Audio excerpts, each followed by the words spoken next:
still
Everybody, Kevin Lindsay here alongside Mark the Mouth Muklevich. Sussex, Wisconsin, Sussex Bowl. We are live for the 2023 Wisconsin Open. As you probably hear in the background, Steve Sobel calling calling qualifying groups as we get started here. Little later than normal, 1:30, but 153 players signed up. Perfect. It is going to be a massive weekend. It Mal, is. How you doing? We're doing well, man. It's nice. We got 153. We've generally been going into the 200s lately. This ends up being perfect. We got like 30 machines, 150-some people. Qualifiers are going to go really quick. It's going to be really sharp. And it should be a great day. Now, I'm sitting in the B group. You already qualified. I heard a little bit from Bacon, who you qualified with, that setups were pretty straightforward. Nothing too challenging, so we're going to see a lot more holes being attacked this afternoon. That's exactly what we were thinking. There's a couple of tough ones out there, but I think for a lot of people, because it's new tees, it's really going to be tough for the people who haven't had a chance to play Golden Tee between Monday and yesterday or even this morning. Absolutely. And what we saw from these new tee boxes, right? There are some dramatic changes, but some of them are more familiar to, let's say, the first season's tee boxes. Yep. So if you get lucky and you haven't played, you're going to have the tee boxes that are almost the same as the first season. But like Nordalen wasn't there for the first season of tees. So now this is its first set of new tees, and it did some really weird changes. The design of hole 17, is it? Yeah, 16. Hole 16. Yeah. Now, guys, we played that as about a 160 to 190 yard par 4 generally, coming at it from you're looking at it from a south to north perspective. The tee box that Brad Tuttle designed on that, though, is actually 30 yards above the hole, and it's only 50 yards away. So I'm telling you right now, we're going to see an ace on that hole with a putter eventually. But it's an up 10 when you're going into it, so if you land that with any sort of a wedge or short shot, it is not sticking on that green no matter what. Not with an up 10. No, so you're going to have to learn how to chip a 50-yard chip from up there, and your distances are way off. Like if you try to chip the club that you were doing 50 yards with before, you're going to hit the back wall on a fly almost every time. So that's one, but luckily the setup in the qualifier doesn't have that. Yes, the setup in the qualifier ended up being very similar to Season 3, which was the three. It was a little bit shorter than the typical, what I consider the 3 hybrid look. So now let's go back now. We got our first match going here. So, guys, Chris Bakke is the third one in this group, and there was an auction for the Play More Give Back charity, the Todd Clark sponsored or created charity group. One of the things was we did a Play with a Pro. There were 5 of us that did that got bid on, and then there were 2 spots to pick your qualifying partner. Chris won one of the spots. He took CJ. They're on the live stream. Great. So it's Robert Washburn, CJ Wangler, Chris Bakke. Don't let him sleep on you, though. He didn't buy him just because he needed somebody to follow around. He did it because he had money to blow and he wanted to hang out with CJ during the qualifier. Don't be surprised if Bakke wins a couple of these courses in this machine, but all 3 of them I'm expected as solid people to make the cut. Yeah. Now, we went through the first 3 holes. It appears that I have not seen one on Easter not be drivable on the tee boxes now. So we're pretty much counting that as an eagle hole every time. And then everything else is the same for right now. You get a little bit different angles coming in here. A really good thing, though, is that if you've been playing a ball to a certain spot since the 2 courses came out, and even though the tee box is different, unless you can put it onto a green or have a much better spot, put it to the same place you were doing it before. Yeah. You know that shot. You've done it all the time. Keep doing that. And for the most part on Easter, you can do that. Pretty much the whole round. You can put it to the same spots and play the holes very similar. 18, you now have a few options on 18 because we're coming in at a 45-degree angle instead of directly perpendicular to the statues. So now you can play cuts around with a medium tee and actually kind of guide the ball towards the hole. When you were in that top left tee box pin placement, you were leaving yourself a left 10 putt from 70 feet most of the time. You didn't really have a choice. Yeah, with water, if the pin was in the bottom right, with water not too far from it. So you got to be very careful in the shot. Even your putt. Do you go for it? Do you kind of lag it and take the birdie depending on, where you're at on the leaderboard? Exactly. So we're going to see, and guys, the way that we'll play qualifiers might not necessarily be the same way you're going to play in a match, or it's going to be totally different to how we play these courses at home. I don't think I've ever laid up in a prize play contest or in a match at home. But there will be setups like if we get Eagles Peak. We're not playing that in the qualifier, unfortunately. But on 11, I don't lay up at home, and I really would contemplate on certain setups to just screw it, maybe hole out for the eagle, but get the birdie guaranteed. So those kind of things don't happen at home. We're not laying up. So let's see what we can get out of these. Now we got a pretty good par 3 coming at it here. I'm kind of thinking they're going. He's looking at a thumb bite. He's low teeing it. That's the good play here. Yeah, I believe I went low tee on this one because I wanted to just play it safe. Of course, you want to get it close like that. Yep.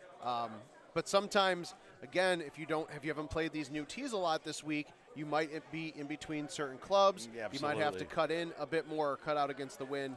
The funny thing about Easter, I played a game with Brandon Robinson last night just to get in the swing of things, and it felt like 15 out of the 18 holes were drivable, either a par 3 or a par 4. Because of some of the setups, it's like back-to-back like par 4s that are drivable, which is fun.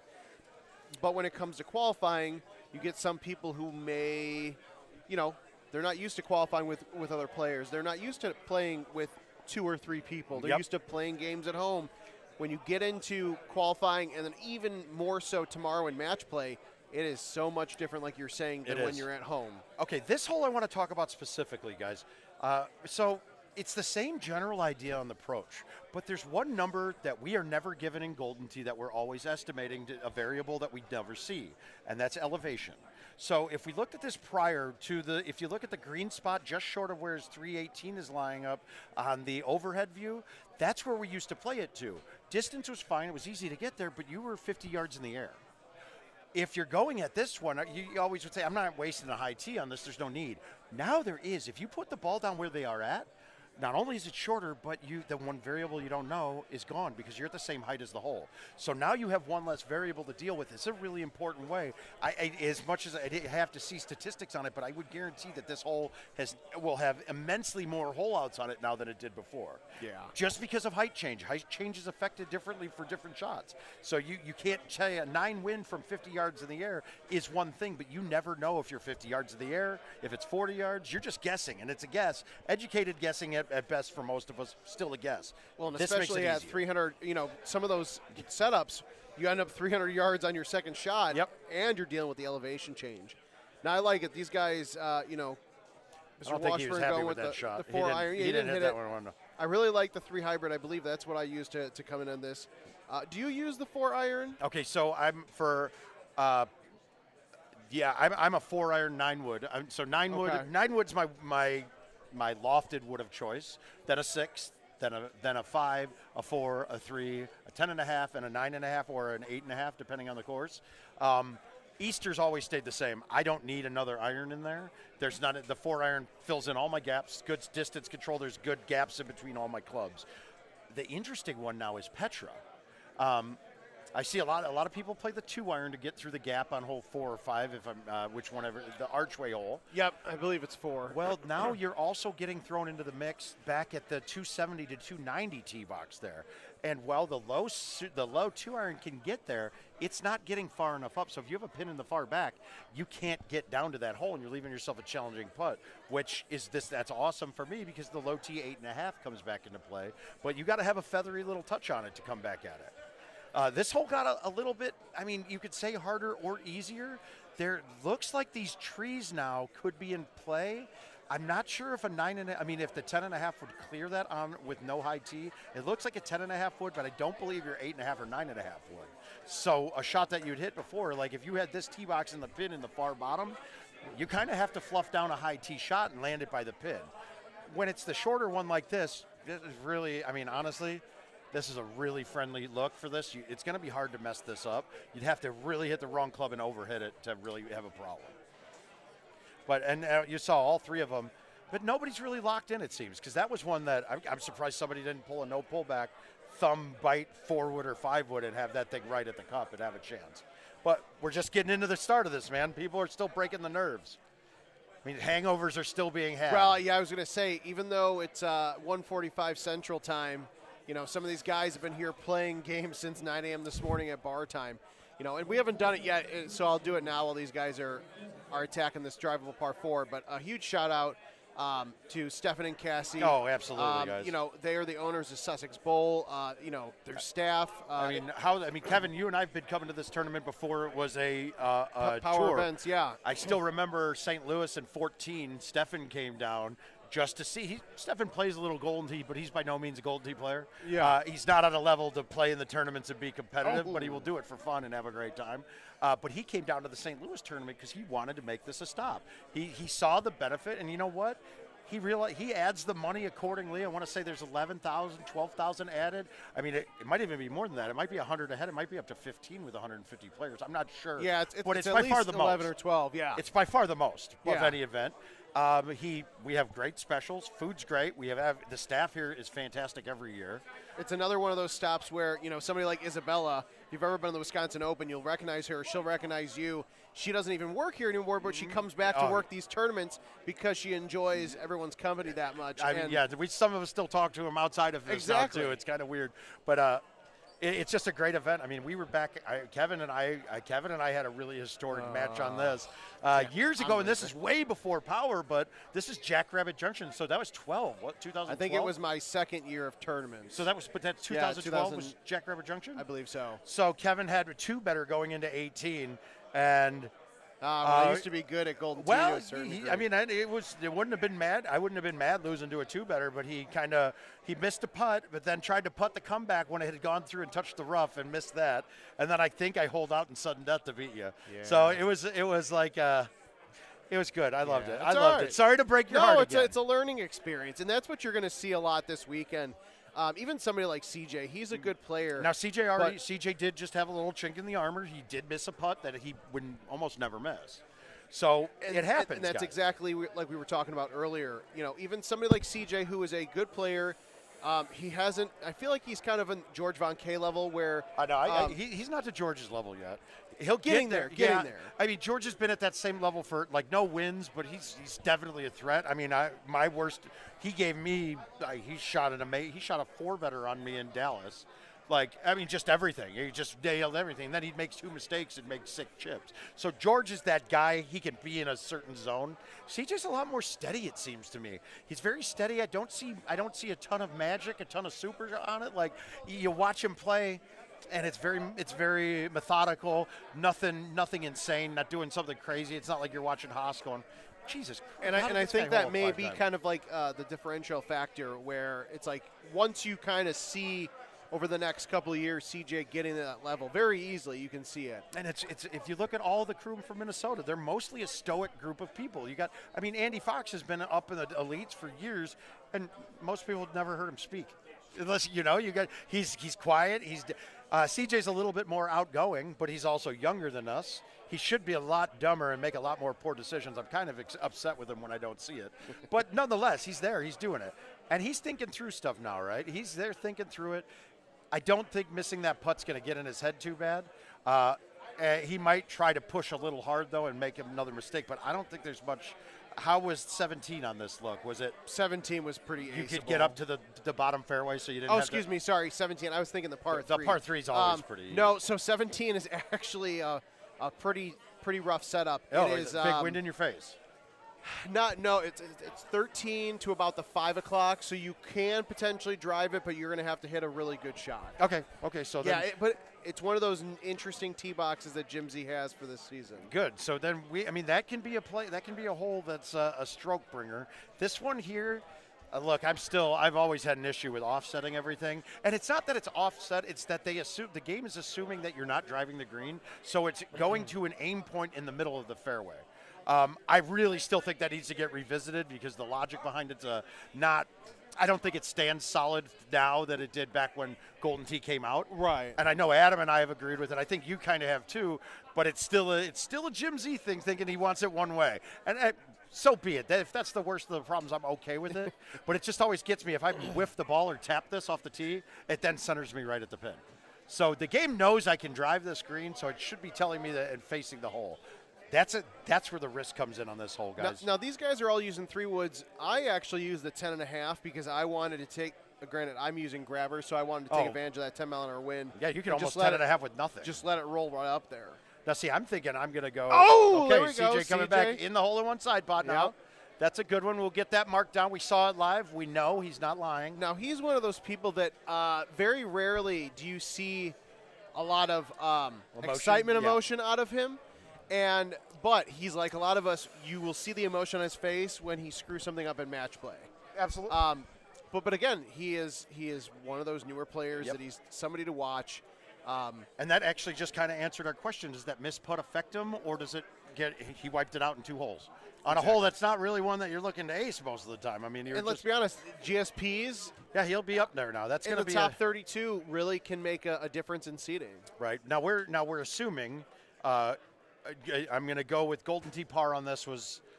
It looks like it's a clean 30. It would have been par. So you're looking at to be above the cut line. I mean, a general rule of thumb was 2 strokes a course. 2 strokes off par would generally make it. Over the years, they've gotten a little more challenging. We have the one course since some of the setups aren't bad. This one, some of the holes that are the stroke changing ones aren't really bad. I could see 1.5 strokes off of par. So Petra, one's not drivable. It was a 29 setup, or is it 28? I think. I don't know. At that point, I was playing so terribly, I forgot about it. Let's be honest. So I'm taking Kevin didn't make the cut. No. As I told Richard earlier on video, I will be in the middle of purple bracket.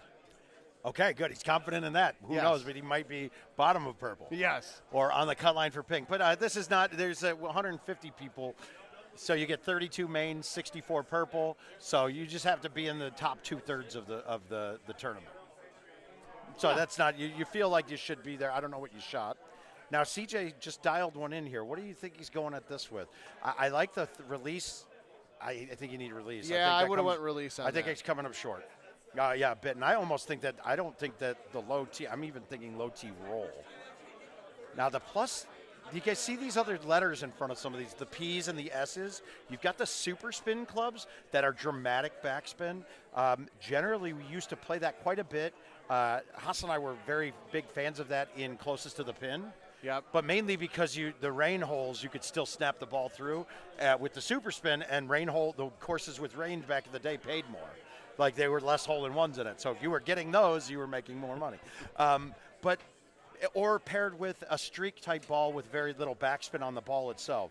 I don't think, and with stouts, I really don't see the benefit of the super spins except for the super spin 2-iron, and some people use it on Petra for the under the wall shot, or Eagles Peak. I actually have a 2 super in there too because there's some cool things you can do. Okay. But the other ones. So be cognizant of that. If we're watching Robert Washburn or Squeaky Bob, you saw on that screen, he's got pluses and supers all over the place. Hey, it's a different style of play, unnecessary, but you got to be careful and watch it. Now, this hole is never drivable anymore, it seems. Well, I'll tell you what, it can be. You can catch a ramp on this, but I like what they're doing. Once again, we talk elevation, right? Anywhere in the fairway here, one, you put it down where this is, you're at the 100-yard range about, or luckily he's a little longer, so he'll have his choice of a 9, an 8, a 7, or a 6 kind of thing. But if you put it at 80, if you're a G wedge or a sand wedge, then a 9-iron player, you have to, compensate for that way uphill, and then also you don't have a club that middles that gap. You got a 40-yard gap in there. But from this side, you get a wind straight in your face. You also get a level shot coming in at the pin, and there's no risk of an obstacle. You're not over the sand at all. If this one happens to get fluffed and he whiffs the ball, he possibly becomes a stroke limit. So the risk to reward, he turned out fine with it, great. I think this is a much better play. I mean, you got all sorts of options here. I mean, you're taking the rock wall behind it out of play too, because the other side to what you were saying about if you hit it too short and fluff it in the sand, if you try getting aggressive and you hit it too hard, then you've got a little bit of a lengthy I liked his shot. He needed some spin on it, though. Release it, he makes that. That looks really good. Yeah, the line on that was solid. Now, the heavy rough, guys, if you look at the number on the club, so this is a 7-iron, he's at a 6. If you maxed out your swing and hit a straight shot, you're going to have almost roughly exactly 150 yards on that on the fly. It's going to land 150 yards. So if you take that number out of the heavy rough of the club, forget about your overhead view numbers or anything like that, your max carry distance when you're out of the heavy rough is basically the number on the club. There's a couple caveats to that. The 9-wood's number says it's 190, but it's actually 200. And the 6-wood says it's 235, but it's actually a 225. So you got to make little adjustments for it, but it's a great rule of thumb to get through it. This looks like an easy look here. CJ went with a high tee. Okay, so the high tee 9-wood will still clear the rocks. The problem here is we've got a outwind of 15. Even with it being stouts and half of it, that high tee 9-wood or 8-wood, I don't think there's a way you can get it over the rock and have it stay on the green. So I'm thinking today this is actually we should be going around this with a cut shot like that. I'm going to do a similar shot to that, but with a 6-wood. Okay. And back it up. I like to hit my cuts at around 100 to 110. I don't want to, if I'm hitting a cut, I want to make sure deliberate on my lines and I can hit it smooth. So that way I can make sure I control it and get it where I want it to go. Sometimes when you're hitting a cut hard, you got a ball at a standstill, moving into a dramatic forward object. It will make it jump and not go exactly where you aimed it. So for me, soft end cuts is always better. But you saw that general play, the baby cut around it. Some of them use the high tee. The high tee takes away your spin chance. I don't think you're making that shot with a high tee unless you're putting a lot of risk and a chance of it going all the way over the edge. Yeah, and why is it really worth the risk when you can just hit it with backspin or bite and cut around the rock? Correct. I can't really justify it. Now, if that was 15 in my face, I'm hitting 9-wood high tee right at the hole and trying to put it in on a fly almost. Okay, so he's going bite here. He's got the plus spins. So this bite will act similar, like a little bit less than your normal backspin for a regular club. Oh. I like that. I don't play a super spin club on this, so I'll probably be looking at maybe a low T 5-iron straight. Back it up. The whole thing is the plus is great on a hole like this is because you're fighting it's a down 4 or at different angles. That's really an up 10 or a down 10 that you're fighting through coming directly at the pin. So you got to have something that moves it up, and CJ's bite gave him the ability to float it in but still have some play on it with the bite on the plus spin. It's a unique way to do it. This isn't a bad set of clubs for these guys. Now, I mean, he's got to hit this pretty hard. That might not get on the grid. That might be short. And these putts this is a tester now, guys. I mean, you have to get this line just right. This putt's not going to take off. It's going to be a consistent speed. But like I said, those are coming off. When you're a pullback putter, if you noticed his line was at a dead 180, he lost probably, I want to say maybe 5% of his total distance by not having the right line and like not having the straight pull back and forward on it, which caused him that putt to dive quicker because it had less speed coming off the face. So there's these minutiae in there, the details that really matter on this. Now, I saw your score pop up. You didn't do 26 you did on this? I think so, yeah. I had a couple of... Oh, guys, this is... Whoa! Oh, no, I lied. Oh, what the hell? Sorry. It's drivable. Sorry, I lied. I was thinking of the game yet. I played last night. This is very clearly not drivable. I played a game yesterday where I had a drivable look. You're saying this isn't drivable? With a 15 in your face like this? It's close, guys. Perfect 180, no, it's not a 180 at all. But I'm actually now contemplating arrows, except for the fact that arrows actually will be shorter than stouts on this. Because, yes, I'll get the huge boost where my shot on a high T straight shot, it would be about 420 to 430 but 15 wind at that height, that ball's probably landing 320 with the arrows. A big A1 coming in might have a chance of getting on. I'll see how I'm feeling on the trackball that I'm playing, if I'm catching good A1s, if it's a little greasy and I'm hitting them 145, but this might be there. I haven't seen this short ever. I've never seen a look where the green is at play. Except when we first got the home edition release and the tee boxes were giving, well, they were giving these. Yeah. It feels like it's this season's tees that we were giving. But this is the smart play, guys. And in fact, it's such a smart play. Look at the next shot. You got a chance to put a bullet either rolling up the green or putting one past the hole and sucking it right back in. Yeah, it's going to be up 10 with maybe a little left, little right, depending on where these guys are. And wind in your face. I mean, this gives you a really good chance at a double eagle on your approach. Now, where do you want to put it, though?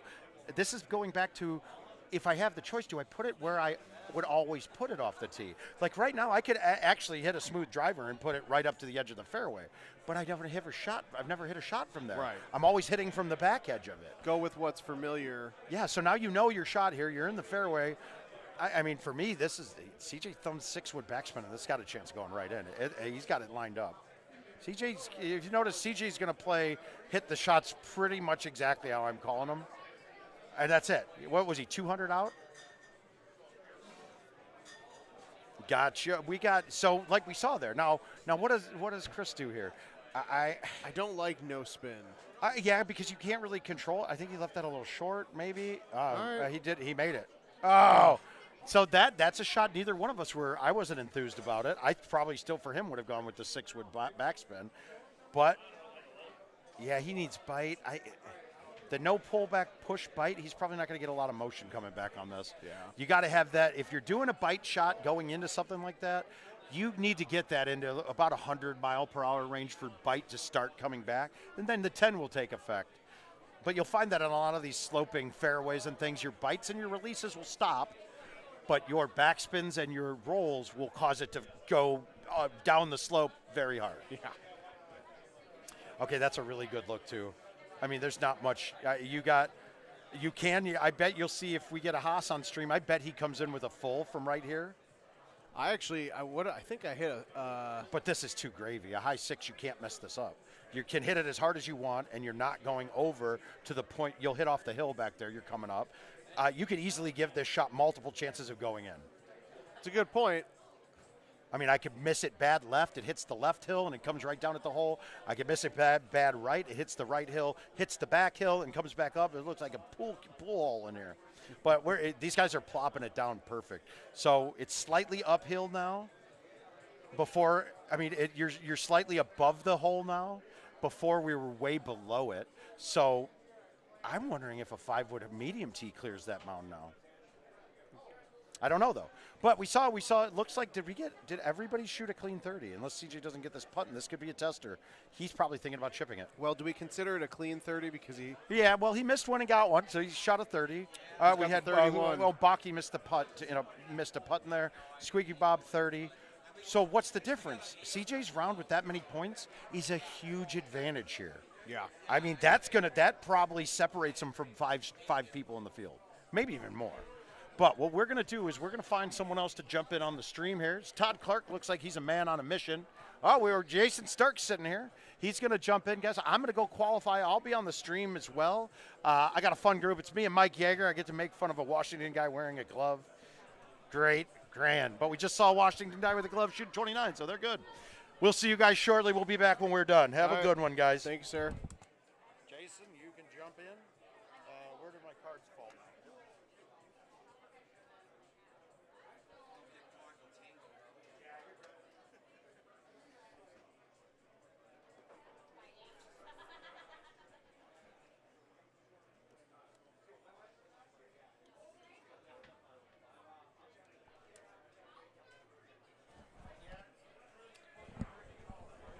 All right, so we just saw this. Mouth and I were just talking about this hole. Not a bad setup here with these new tees. Bite, nice 8-iron bite there, getting some great shot points. Definitely going to make or break, certain qualifying spots, especially in the top 32. Jason Stark with us. Thanks for joining, my friend. Thank you, as always. It's a pleasure commentating with you. I think this is a first. I believe it has. Yeah. It is the first. Evan Gossett with the rare polo on qualifying day, which is interesting. But Gossett Gossett's feeling good. Saw him playing some games late last night with people.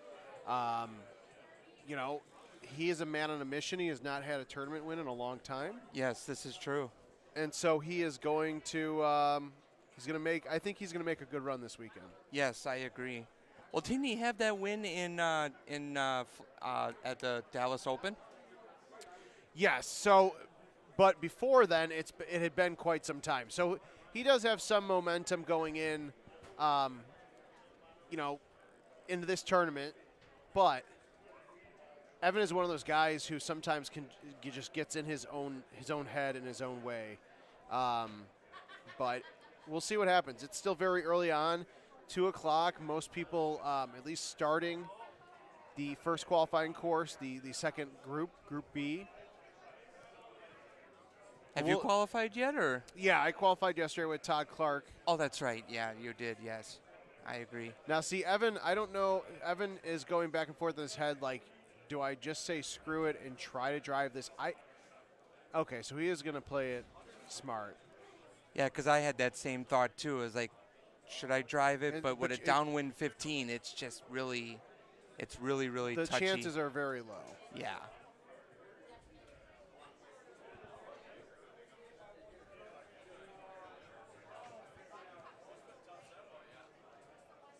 I mean, this hole here would make a huge amount of difference if you had an upwind 15 versus a downwind.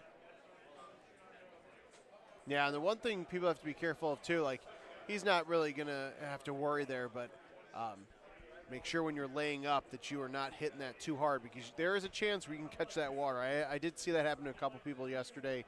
Just playing games on this course in general, they thought, all right, I'm going to hit it hard. That wind's going to pull it and snap it back.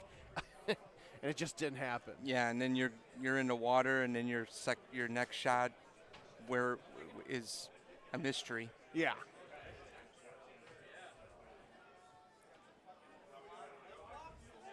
What did you end up shooting on Easter? Do you know? I think it was like 26 or something. I was a couple off. I was surprised that I shot a 30, and I couldn't believe it. And this is the third year for me where I didn't sign up for the side pot, because I aced 8 and hold out on 14, and I'm just standing there like, wow, I'm lost for words. No, you always got to go for the hole-in-one. Now, I like this. I like where he's got with the 5 hybrid. I'm not sure if he's going to get all the distance there. Or he definitely is, but he at least got some spin back. The group we were just watching when I was talking with Mouth had bite on it, and you just didn't get a ton. Now, Evan's going aggressive, but I like it here. And he's got the double eagle. Yep. All right. Nice shot, Evan. Now, I believe, oh, yeah, he's got 95,000 great shot points almost. So as long as he eagles, he will be at the top of the leaderboard. I believe so. There is a 31 under on there, but I don't think they had that many great shot points.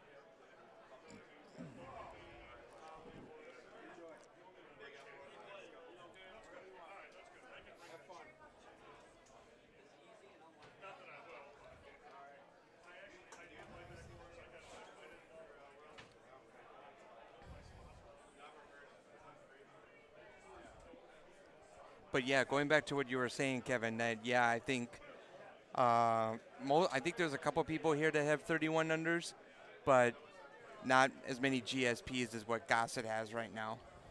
I like this shot with bite. Yeah, as long as you put yourself right there, that right 9 that becomes a left 10, or that right 10, right 9 that becomes a left 10 when you're putting, usually you don't have to worry too much about that if you're close enough to it.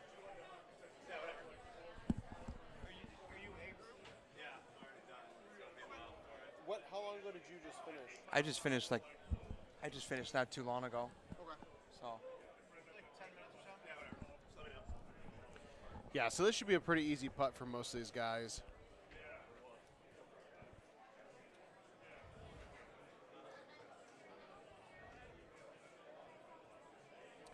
Awesome 31 there by Evan. Yeah, it was about as clean of a shot as you can get there on 17 for that double eagle. So really good start for Evan Gossett there. Looks like Mouth's group probably going to be up here shortly. All right, so we got Wilson, Mickham, and Talo just starting things off here on Easter.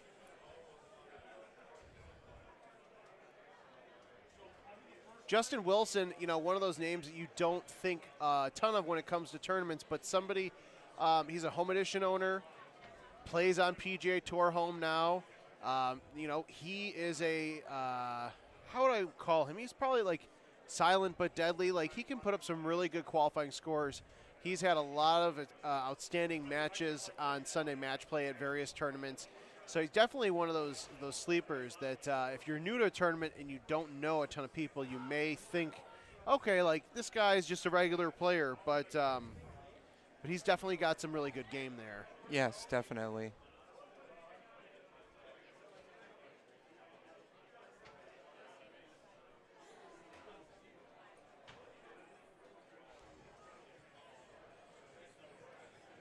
And Mouth, you know, we were talking about this course. Mouth had a really good point. You know, even though some of these tee boxes may be from different angles, things like that, especially when you're coming into a tournament, just go for the layup spot that you were used to hitting the last, 5-6 months, and then your approach shot becomes very similar. Yep. So that's what you see a lot of these guys do. And on this hole in particular, it's going to feel like very familiar territory. And actually, what you're mentioning, Kevin, about the new pins and tees. Now, this is my first time right now tackling the new pins and tees on Legacy because I'm a PGA owner, and I'm noticing a huge amount of difference between Easter, Petra, Nord Allen, all those. That it's identical, but with me tackling them on like the first time here on Legacy versions, it has its ups and downs, to be perfectly honest. Yeah, especially when you compare like the glory play of home contests versus like prize play, you're going to see some a variety of changes in those too. But all these guys, collecting, getting some eagles in now. This par 3, probably one of the par 3s that has the most change, but nothing difficult. You just have to catch yourself if you're in between clubs, which I know a lot of players this weekend have been because they don't have sets built for these new tees yet. Yes. Paul Taylor, another one of those guys, I think, when he's not in the top 4, he's in the top 8. Yep. He may not be the number 1 qualifier, but he will definitely take full, speaking of full, he will take full advantage of, some of the crazy shots like you just saw, like going two clicks right full into into a par 3 setup on the 5th hole.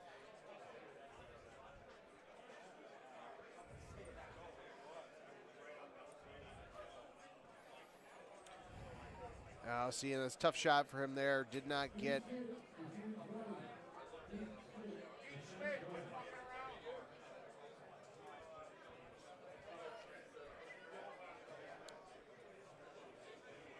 Also, I don't know if anybody has mentioned yet, but hit the like button.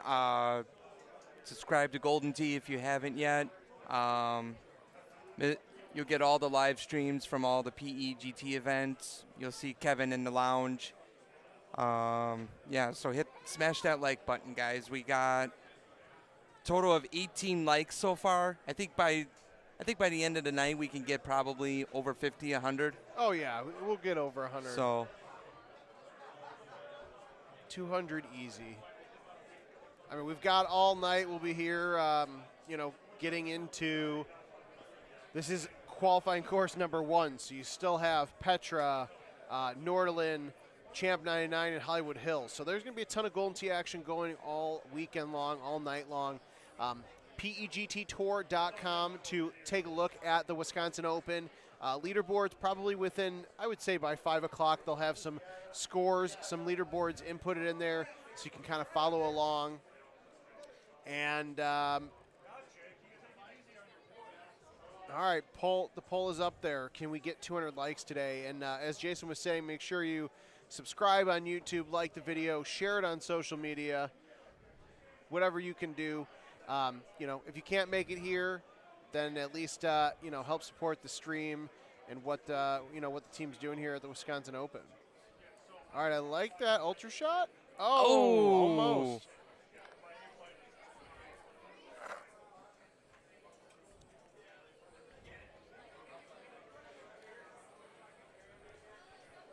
All right, so I'm going to step away for a moment here, Jason. But I'll see if I can find somebody to jump in. Yeah, I'm actually going to be leaving soon, too, because I'm going to get called here for Petra here soon. So. All right, well, let me go grab a couple more people to jump in, and you got this, my friend. All right, sounds good. All right, so Wilson and Taylor and I forget how to pronounce the other person's name. But here on hole, what do we got here? Hole 6 of Easter Island.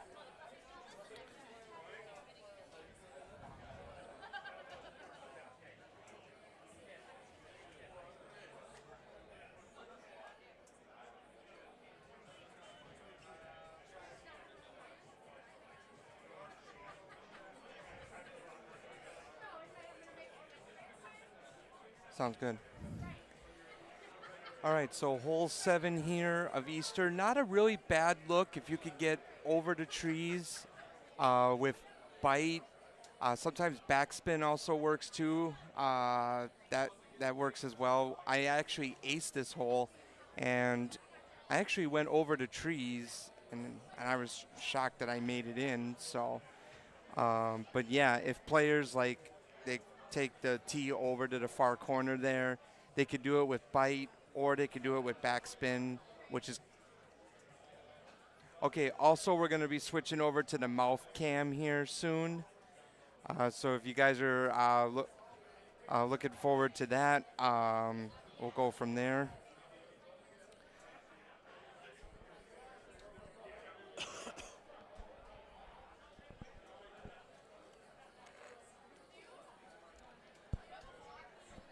Mario, Mouth is actually playing right now. He's playing his first round right now on Easter. So we'll get that switched over here pretty soon. Actually, it's already switched over. My apologies. So we got Thumbly, Meliquitz, and Jaeger. So Trumbly, okay. So again, what Kevin was saying about hole 5 here, just a straight in thumb shot with either 9-iron or with a 9-iron, but be careful if you do it with backspin, because then you'll go into that dirt there, and then you got to figure out how you're going to get out of there in your second shot.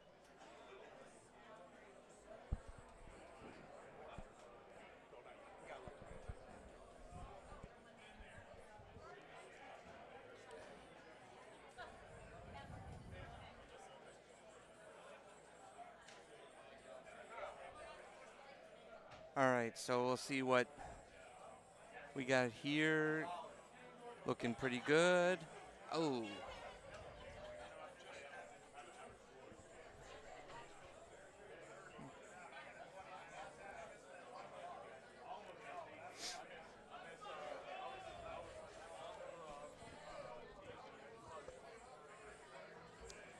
And as we get now here to hole 6, nothing changes on this one here, except now that it's a little more further where you can get past the hills, and then you got yourself an excellent shot for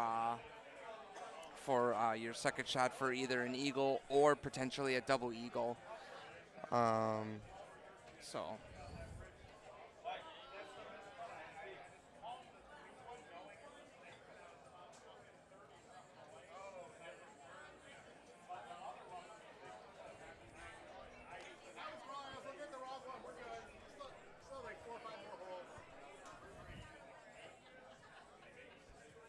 All right, so I'll be on here with you guys for just a little bit longer.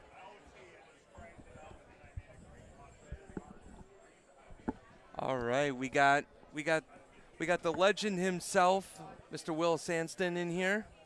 Welcome. Hello. You ready to kick this off?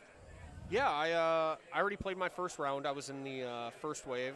Just saw Kevin Lindsay. I think I can only be here for about 4 or 5 minutes. And I got hop on. He said that's fine. He's going to find another group to kick this off. Jason, congrats! You shot a 30. I know. I'm shocked. I'm still speechless at this point. I mean, for me doing a 30 in a qualifier, I mean that's. I thought I almost did a 30 on the 2021 courses last year, but I came just a little tad short. Yeah, good ball by Mouth there. Yeah, this setup I thought was pretty darn straightforward. There are a lot of good scores. I saw on neighboring machines there were a lot of players who were beating their handicap by 2, 3, 4, 5 strokes. Yeah, definitely. I think it's a pretty straightforward setup. There were a lot of thumb shots like this. I thought you could do a thumb. You could do a smooth palm here with bite or backspin.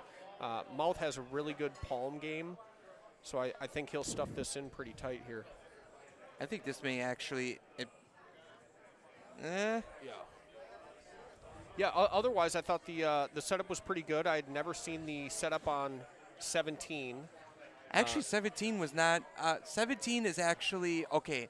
If you okay, now we actually switch to split screen. Oh, I love the dual cam. If I'm not here at attorney and I'm at home watching this. Yeah, this is the pure quad genius. Cam is fantastic. Yeah, so you get a 5-wood bite, nice stick there. 15 at the turn was par, so it looks like Paul Taylor's on par. So yeah, going back to what I was saying about hole 17. So hole 17, I've seen a couple players, or actually a bunch of players, where they'll try, like Gossett was almost at the point where he was like, do I go for it or not? And it was a downwind 15. But then he set himself up for an excellent shot, and then his second shot. So he laid up? He double eagled. Oh, so he laid up and then holed out for the Yep. double eagle? Yeah. I tried to go for it. I wasn't sure. I was on par, and I said, well, what the heck? Worst comes to worst, I'll get a drop and take a birdie. I felt at that point, playing clean through 17, that if I gave up one, that would be fine. And shot 29, so one off par. Yeah, and Gossett's the one right now that he has over 95,000 GSPs. Yeah, that's huge. So both screens here, we got drivable par 4s. Mouth sticking in with a nice shot there. And over on the left side, yeah, this is pretty straightforward. I think 4-wood bite is the good club. He's got a nice smooth palm. Miles per hour look pretty good. Oh, that's right. They're doing the gift card thing again like they did in Florida. So this hole here, hole 10, this changes a lot. And that's on the left screen, yep. Yep. So that was never drivable in season 2 and season 3 tees, but now season 4, now it's becoming drivable to the point where you can either do backspin on it, or what I've done in numerous times is take bite, and it will somewhat trickle towards the hole. Yeah, I think typically on the left screen there with hole number 10, I find myself either not using any spin or hitting bite more often than not, because now that's downhill. If you have backspin on it, even with a tailwind, it can snap pretty darn hard. So I just found I've had the most success on this. So over here on hole 11 with Paul Taylor, this was a pretty straightforward one. Granted, it's offset, but you got a win that's kind of offsetting the green. So I expect him to put this pretty darn close right here. Left a little high side. Ooh. That's all right. I think right. We're both being called out here. I think we're both going to have to depart. I think we're going to have to depart here pretty soon. Well, I think I'm going to have to. I don't know about you specifically, unless we can get somebody else in here to chime in. Yeah, we need to flag someone down here. So,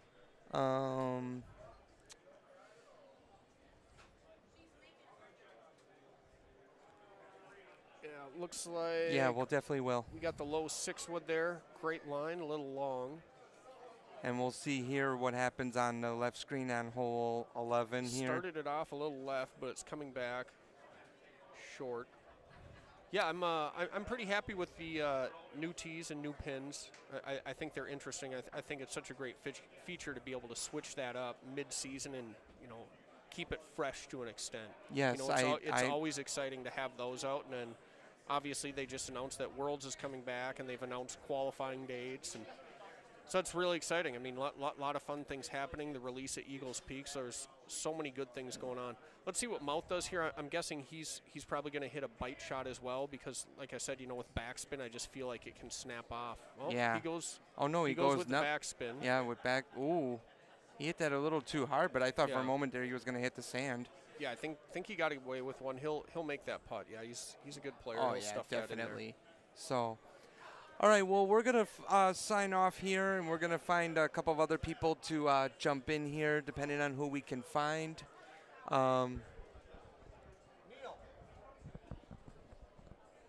it's a little little slim pickings over here right now for potential commentators. Yeah, you stay on. Well, no, I'm going to have to get off because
Welcome to the 2023 Wisconsin Open qualifying Saturday. I am Matt Van Hooser. I have with me world champion Paul Luna. Paul, how's it going?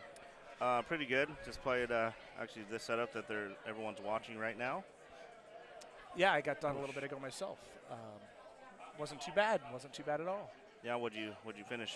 I shot 27, but just kind of meddled through it. We did get a chuckle, and these guys will get to 17 here in a minute. I want to say something before I might have to go here in a couple holes, but setups the quote-unquote drivable look, but there's a 15 wind straight in your face, and Sean and Dre and I had a great time talking about how I was going to have to hit an 8.5 as hard as I could to get to the fairway. So I hit low 10.5 as hard as I could with release, and almost didn't make the fairway. It was all the way at the back end of the thing. And when you guys see the look coming up, you're going to laugh too. He joked with me that I had to hit 8.5 again to get it to the green. Yeah, actually, when I first saw the look, I was I don't have a lot of experience with that new look on Easter, which is at the top, and it's a very big drop off to the green, and it's very far away. It is. That was what, 370 or something, I think. Yeah. Big headwind. Yeah, I don't even know for you guys that it was going to be able to stay on that green. I don't know. I didn't see anybody try it. I didn't go for it. I'm not good at the big, like, spinny A1 or C3. Okay. Chris Brewer did go for it, and he had a medium 8.5 with release from one left, and he hit a spinny A1 and did not hold the green. Came off. He touched it though. Yeah. Oh yeah. Okay. Yeah, I wasn't even sure if it was going to do that. Yeah. You'll see it coming up here. All the rest of the setup though was pretty kind. Yeah, it was pretty easy setup. Yeah. I did see a 32. So it's one's drivable, and obviously you're playing 14 on the right side here. That was not drivable. Yep. That one is. I don't think that one's drivable anymore. From the looks that I've seen. I did get it yesterday. Oh, okay. It was sitting about the same pin spot, but we were, say, 380 or so. It had just a little bit of a cross/tailwind going towards the pin. Yeah. So I was able to just look straight at it and hit it straight with a high 9.5, and it just bounced up. But, yeah, more often than not there. Yeah. Oh, he dunked it. He's dunked it. Mouth just dunked it. And I'm wondering, ultra shot. Mouth is pretty stubborn, so he might actually go for a whole 17. You're right. He will go. He might go for it, and then he might unleash a tirade if it doesn't work. This look on the left side on 15 was a fun one, I thought, with that big 15 tail. Oh yeah. The one that Mr. Taylor. He's an extra yard farther than that. He's probably going to be on the hole, but he cut the side hill there, and it bounced into the bunker.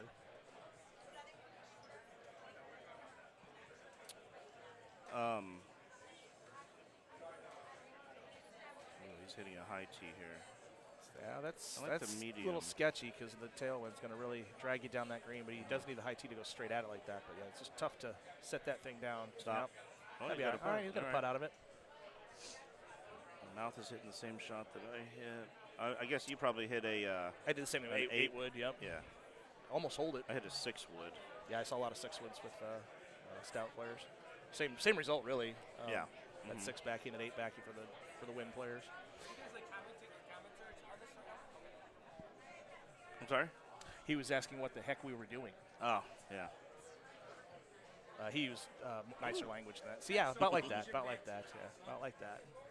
And now Kevin's taking a. Oh, I got to sit up so I don't look so damn fat. Yeah, hold on. Before you do that. Let us suck it in, buddy. Let us suck it in.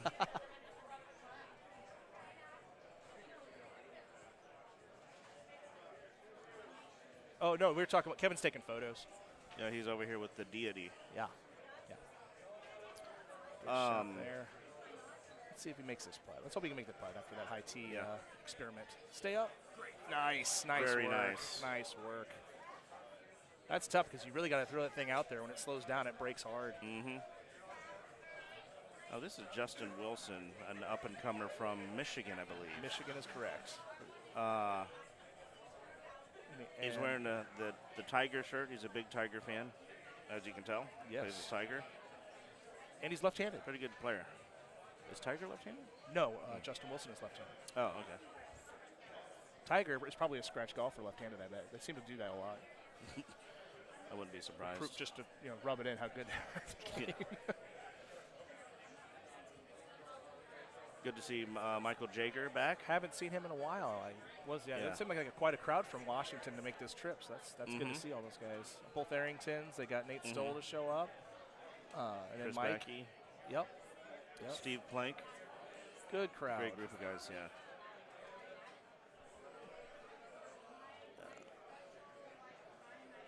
both on 16, both putting in. Get to look at that look on 17 in a minute here.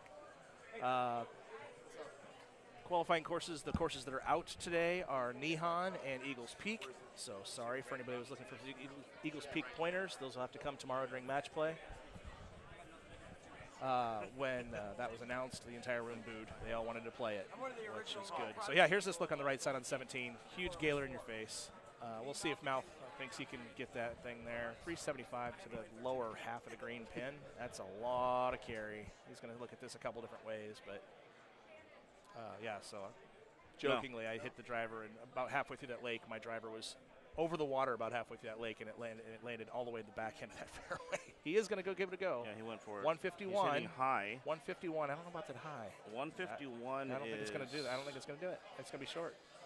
Yep. Wow, that didn't even touch the green. Yeah, but yeah, he didn't get it out either. He did not. So I think you're right. I think the high tee was not what he wanted. Okay, thanks.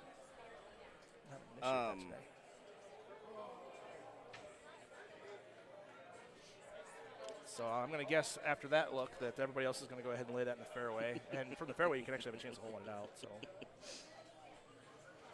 I just got a funny text from Andy Haas.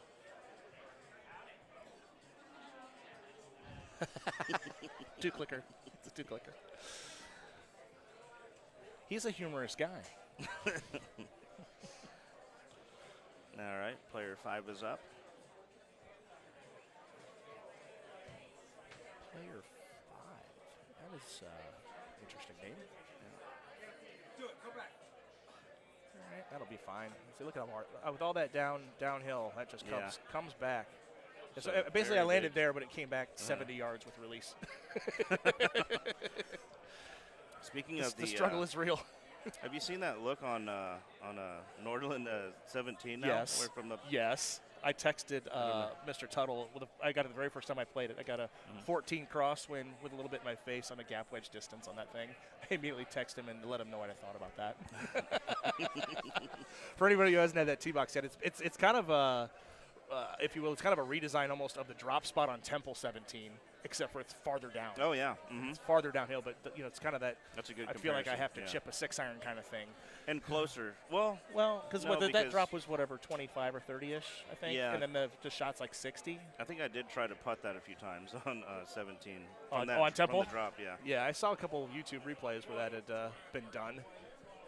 Excuse me, sir. We're. Oh, are you? Oh, okay, sorry.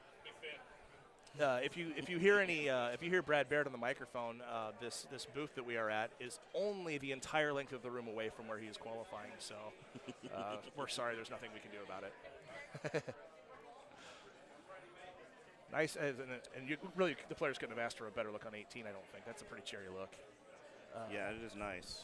Don't have to hit that back hill. You can just hit a real shot in there, and I would expect to see some points from these guys, actually. Yeah, like that, yeah. Someone's going to ace this for sure. I think so. A lot of aces going on the board in the first two because a lot of those par threes early were pretty choice. Yes. That one's going to kick off. Very soft. Okay, nice.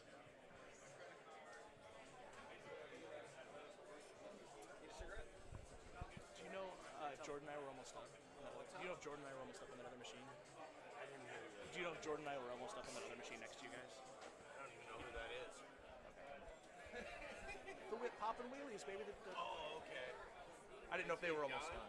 No, he's my partner, but we're waiting. Never mind. I wasn't paying fucking attention. I'm half cocked. Mike Wentz was not paying attention. Mouth makes the chip. Okay. I'm going to call it right now. Putz is going to ace this. Going to ace it? That's the house. Okay. Paul Taylor, sorry. Okay. Hit it straight. He's going for the bounce off. And oh, my goodness. Good call. Now, he didn't call that shot, so it wouldn't have counted. It wouldn't have counted. You got to call bank. That's right. You don't actually have to do that. We don't want people not showing up to tournaments because you can't call their banks. Yeah. This one's going to bank too, but a little softer probably. Come on down. All right, good shot. Some points. Good shot. There it is. Yeah, he's psyched. Mad diggity. Watch the chipper. Yeah. Got to watch out for that one. If your playing partner points it, you're on the fringe. You're gonna get a chip. Yeah. Not that not the putter. Now Paul's confused. He's like, do I have to chip this? I don't understand. Why did it give me the chipper? I'm chipping that all day, especially Absolutely. if I'm him. He's that pretty uphill good. look. I mean, with the uphill look, it's pretty easy to run that thing right in there. He's gonna putt it. He's putting it. Okay, He got it. It came clean. Yeah, it came clean. He threw it all the way out. Good round. Good round. Justin's going to get a 29. Yeah, Solid scores. A lot of 29s, a lot of 30s on the board. Like I said, not a hard setup really, and set up for 30 to first hole being drivable. Then you're pointable if you really had the distance sorted out. All right, so we're going to move on to So yeah, 27. Petra. 3 strokes off, and he's down in the 70s place-wise. Yeah. That shows you kind of what that course was doing. Yeah, it was setting up pretty easy. Great choice. Especially if you didn't go after, you didn't get frisky. Right. So here we got Definitely a Craig layup. Sander, Evan Gossett, and Corey Millard coming up on the Very Petra nice. look. Got Petra, Skip Nehan, got Hollywood, Nordland, not in that order. And of course, as we all love and low, finishing with Champ. Great. Hey, my lunch is ready. What'd you order? I got a salad today. I'm trying to take care of some medicals. So Very nice. I'm They going to go have pick really this good up. food here, I'm going to actually. find you somebody else to talk with you, and I think I'm probably going to have to play here real fast. So, Okay. I'll be back later today. Paul, All right. always a pleasure, man. Yeah, good to see Always you. a pleasure. Glad to have you here. Keep liking and sharing out there, guys. Like the post, share the post. On YouTube and on Facebook. We'll see you guys later.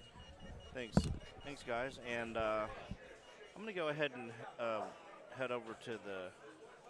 I'm going to watch the back nine of Petra here. Is that okay?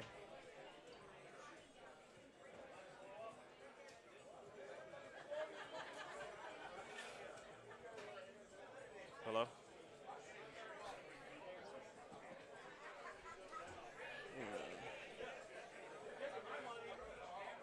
Hi. I was gonna head over to watch the back nine of Petra. All right. Hey guys, I'm gonna sign off here. We're gonna bring you commentary as soon as possible. Looks like Kevin might be ready to come in. Anyway, I'll talk to you later. Bye-bye.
Don't mind if I do, guys. If you want to turn on the mics, or is it off on this side?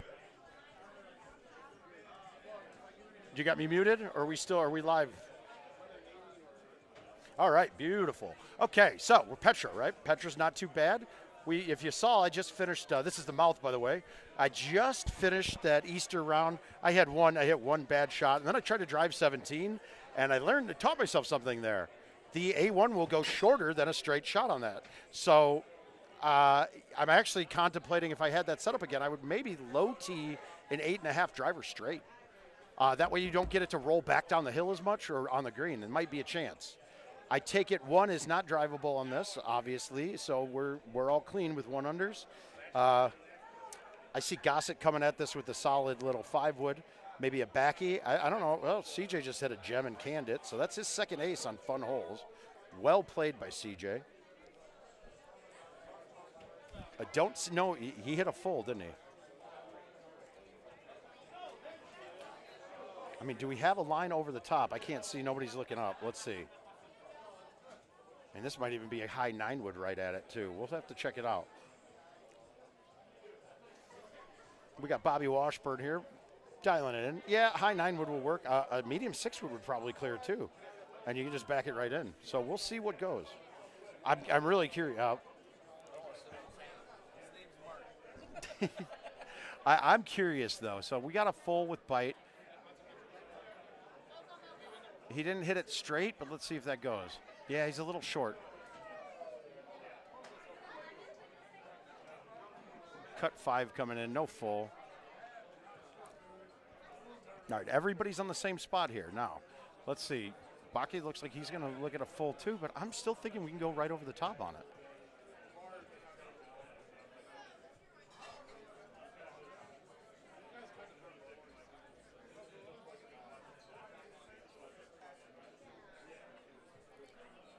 All right, so that wall's in play too, guys, but you could even get a bounce off the wall. There's a lot of ways this could go in. In that respect, the full coming in is actually kind of fun because you can get the bounce in very well. Like you can get the 2 shots, you get it going past the hole, then you can hit the wall and come back and go in. So you can have a really good spot there. We got a plus spinner. He's thumbing this bite. CJ's all over pins. It's pretty good. Oh, we got Stephen Puff Kramer jumping in here.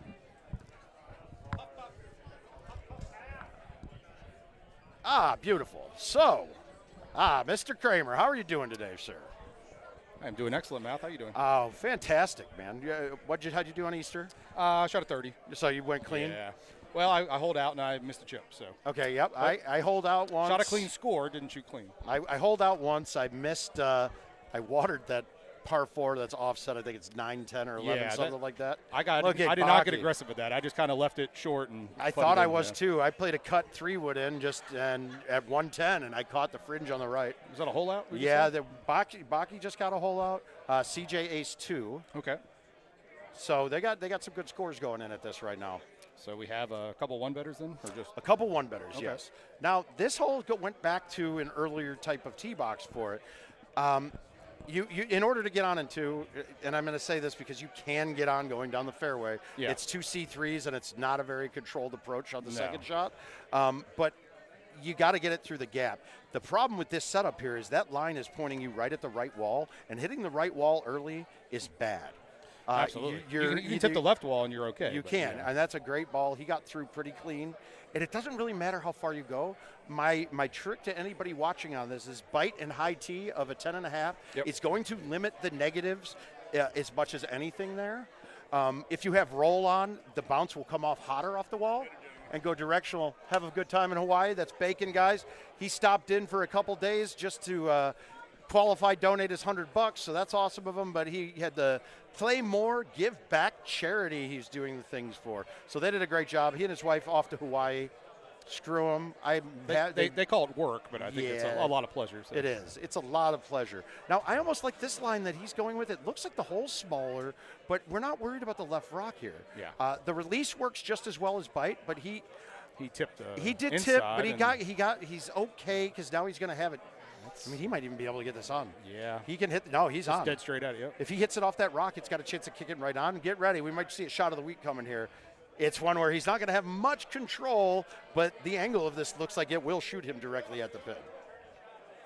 You can't go there. No, he's never going to get there. This doesn't work. Yeah, he's going to cut it short. Yeah, he would have had to hit a 10.5 at the very least. Absolutely, just right at the hole, with the cut if he was doing that. Remember, if you're cutting out of the rough, guys, you can't do it direction. You can't pull the cut and then throw it directional with it. The ball will just hang out the direction. But if you do a full cut and hit it straight, it will cut about half the distance, the half of the cut it normally would off of it, and you lose about 2 clubs in distance. It's obviously you'll have to play with it yourself. So what he did there, he played the down a club and did it and lost 2 clubs. So he needed to go higher. I think that Puff and I were right, though. He could have hit a 3-wooder or 10.5 straight I think so, and just played it off the wall. You just don't know where it's going to go off of that. CJ playing a the 2-iron. low 2-iron super is kind of interesting. So the hole coming up through the gap, I watched the 270, people right? playing. It was pretty far out. Yeah, it's for me, it's a low 8.5. I'm gonna hit. Just I think a so baby too. I soft. saw a lot of little baby cut 8.5s. Yep, and then you also see a lot of people still hitting the Super 2. But if the pin's at the bottom with that Super 2, it is never getting down there. So what do you think about the old bag with an O-bird in it? Honestly, the O-bird would be only one hole that it's it's possibly that hole, in use. And I can make a low 8.5 perform just like a 0 hybrid does. I'm thinking that O-bird might set up pretty accurate with the hole, though. But the only problem is with the O-bird that you can play it to get to the green on a fly. Here we go. Here it is. But you have you don't have enough spin to suck it back. Yeah, so I want to play this short. Now, where this pin is a 2 iron low, it can actually play very well still. Okay. Because all you got to do is get in the gap. I don't think he even needs to low tee this. So if I just get something in the gap, it doesn't matter what spin. I'm going to probably use release for it. Are you playing the 2-iron? No, I still have a 3 hybrid on this course. I do too. Yeah. Will the 3 hybrid play on this? No, it's 3 hybrid out of play. It's gonna be way short. Yeah. See, that's what you're worried about with it, and he got it to trickle up, so that's fine. Roll or bite, release, anything, it really wouldn't have changed the shot. It doesn't make the bounce very much different with the spin on the rock. So CJ's playing the super spin low, so he can get a little more on it. Yeah.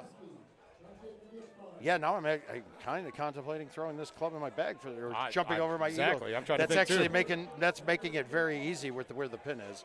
But so here's the O-bird that Robert still has. Okay, so he's got the O-bird in this. I'm kind of thinking to switch back to my O-bird bag just to make sure I get through here. Well, you got a Super 2 for your Eagles Peak bag, right? I do not. I have not done that yet. No. Okay.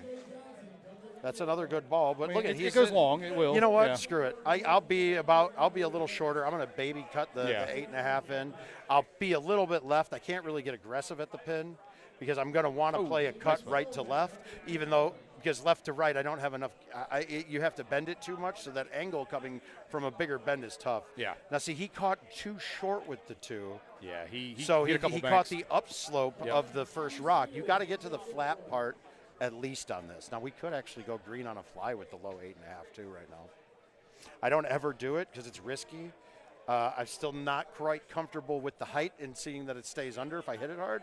But it's got a chance. It does have a chance. But it's a good look. This is a good qualifier or match play look. I'm assuming we have not seen anybody finish this course yet to see what 17, 18 look like yet. Yeah, but 17, 18 is it's the same. They're going to be through the gap and out to the island on the left. I actually saw. You had a high that high right shot on 17. Was that on? It's up on the mountain. Yeah, I saw that one too. So it's weird. We're not getting just the newest season. Yeah. Because that only came out for season 3. It was never high before that. It was a weird shot. It was kind of just a kind of a layup, kind of throw it down there, hope it lands. It doesn't go too far down. Now here's the other joy of this, right? Even if we go long with the 8.5 on that, it's a chush. It's a gimme shot. This is I'm looking at that like I'm not missing that chush. Yeah, it looks like Corey was still trying to 5 hybrid chip it. Yep. But I'm with you. I would any shush available. I'm going. Yeah, and this one you got an uphill. Yeah. I can play even a lower lofted club and go with a higher speed and have no risk of it rolling over. So that's to me, I don't need to make a change. Why mess with what works? Puff's over here making a change. I am looking at my bags right now just to see. Corey's actually just missed the chip coming back. So that's a rough break for him there. Yeah. He got through the gap. You're never expecting to get worse than a birdie. Now, this is an interesting one, too. Let's look to the left side, guys. I played one round. But so if we look here, We still have the option available to go to the left gap in there. This is a high 5 wood. High 5 wood roll. I think I'm going to hit park straight in. I'm probably going to hit a high 3. It clears. Here comes the high 4, so a little between. We'll see how both of close us it here. is. It was way over. I think he's going to go over with the 4 a little bit. No, that's fine. beautiful. No, he's fine. It doesn't matter. Once you're past that corner. I say high 5 roll. High 5 roll. See, I don't roll this ever. That's But how I used might to just. play I'm going to this, just pound the high 5 roll. I'm going Yeah. to just pound the high 5. I can't go into the tunnel. Gotcha. I can keep the line. I don't even really care if I have a little cut coming in. I like the shot CJ plays here CJ's too. just playing that little full out. But yeah. he might have overdone it.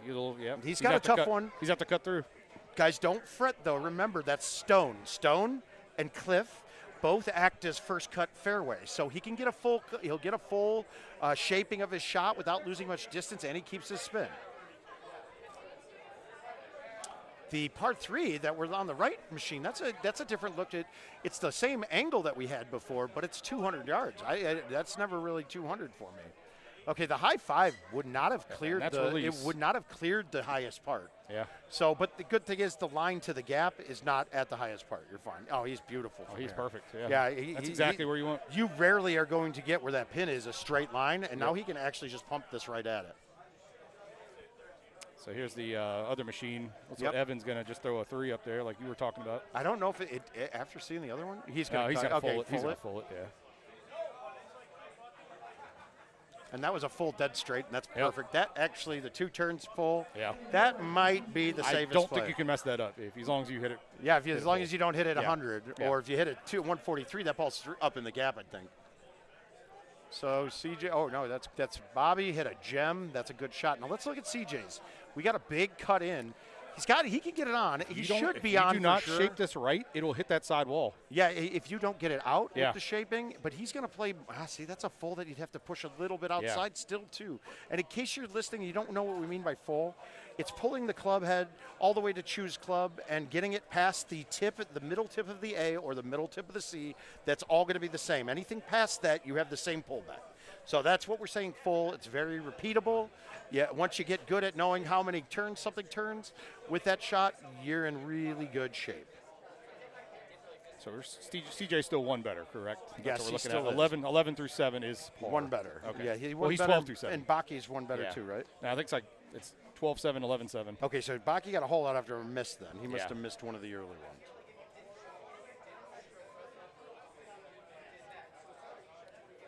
Now, see, he was way further back, but he got it. No, he got it up. As long as you get to the hill on the front face of that hill, 1 bounce out of the sand, good. After that, you get no bounces. He seems like he's been there before. He hit that with confidence, knowing what it would do. Yeah, he did. Now, Corey's in a good spot over here on the right. Puzzle Guts will have a good chance. Is it Sandin or Sander? I believe it's Sander. Yeah. But I'm not sure. I have a hard enough time knowing people's first names. Last names you're asking too much of me nowadays. Yeah, saying it's Sander, as Paul Taylor just corrected. Paul knows everybody. Paul does. He's a silent killer, folks. Yeah. He's like cancer of the uterus. He eats up. So that was that hole, very, very easy. Straight over shot. It was very straight over. That's but remember now, guys, the angle that we're coming in at now, a lot of the medium tee shots aren't high enough to get over, so you should be playing a high tee. Yes, it was just confirmed. Hap Daddy is Craig Sander. Sander, yes, we'll get that change. And now we got, there we go. Oh, we're back to Sandin. We're back to Sandin. No, that just went to Trumbly Mouth and Jaeger. It's funny being they're working on it. The worst score on my machine. It's very disappointing. Good job, Mal. Yeah. So I purchased Mr. Jaeger. Mr. Jaeger, is it? Yep. It says Jaeger, correct? Yeah, he says like pronounce the Jaeger. J. Yeah. In the Calcutta, so I'm hoping for a solid performance from Mr. Jaeger.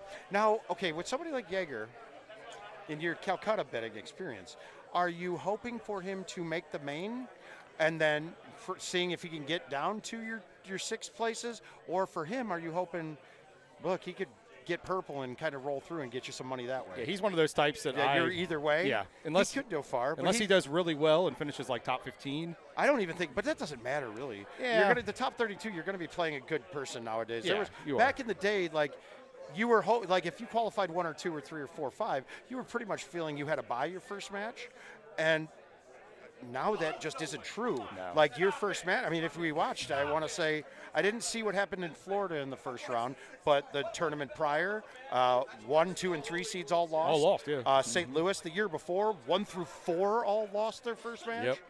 I mean, it's kind of crazy. So Worlds, 1, 2, and 3 Happen all again. lost. Yep. So guys, there's an equilibrium that's established between the top players. It's just that it's not that anyone's not capable of. I mean, nobody else is capable of shooting 7 betters or 51 unders. But I digress. Everybody is capable of shooting a 1 or 2 better in a match.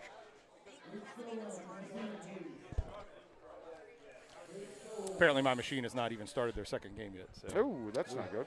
I think Steve is bellowing for people to get there. Another one, guys. If we're looking up there, he's not French. The Chris Bache is actually Chris Baki. Baki, yeah. It's actually KKE, I believe. It's 2 Ks and an E. So if that one gets checked, we got Millard, Sander, Gossett. We don't want to disparage anybody. You can take pride in that name. This is strike 3.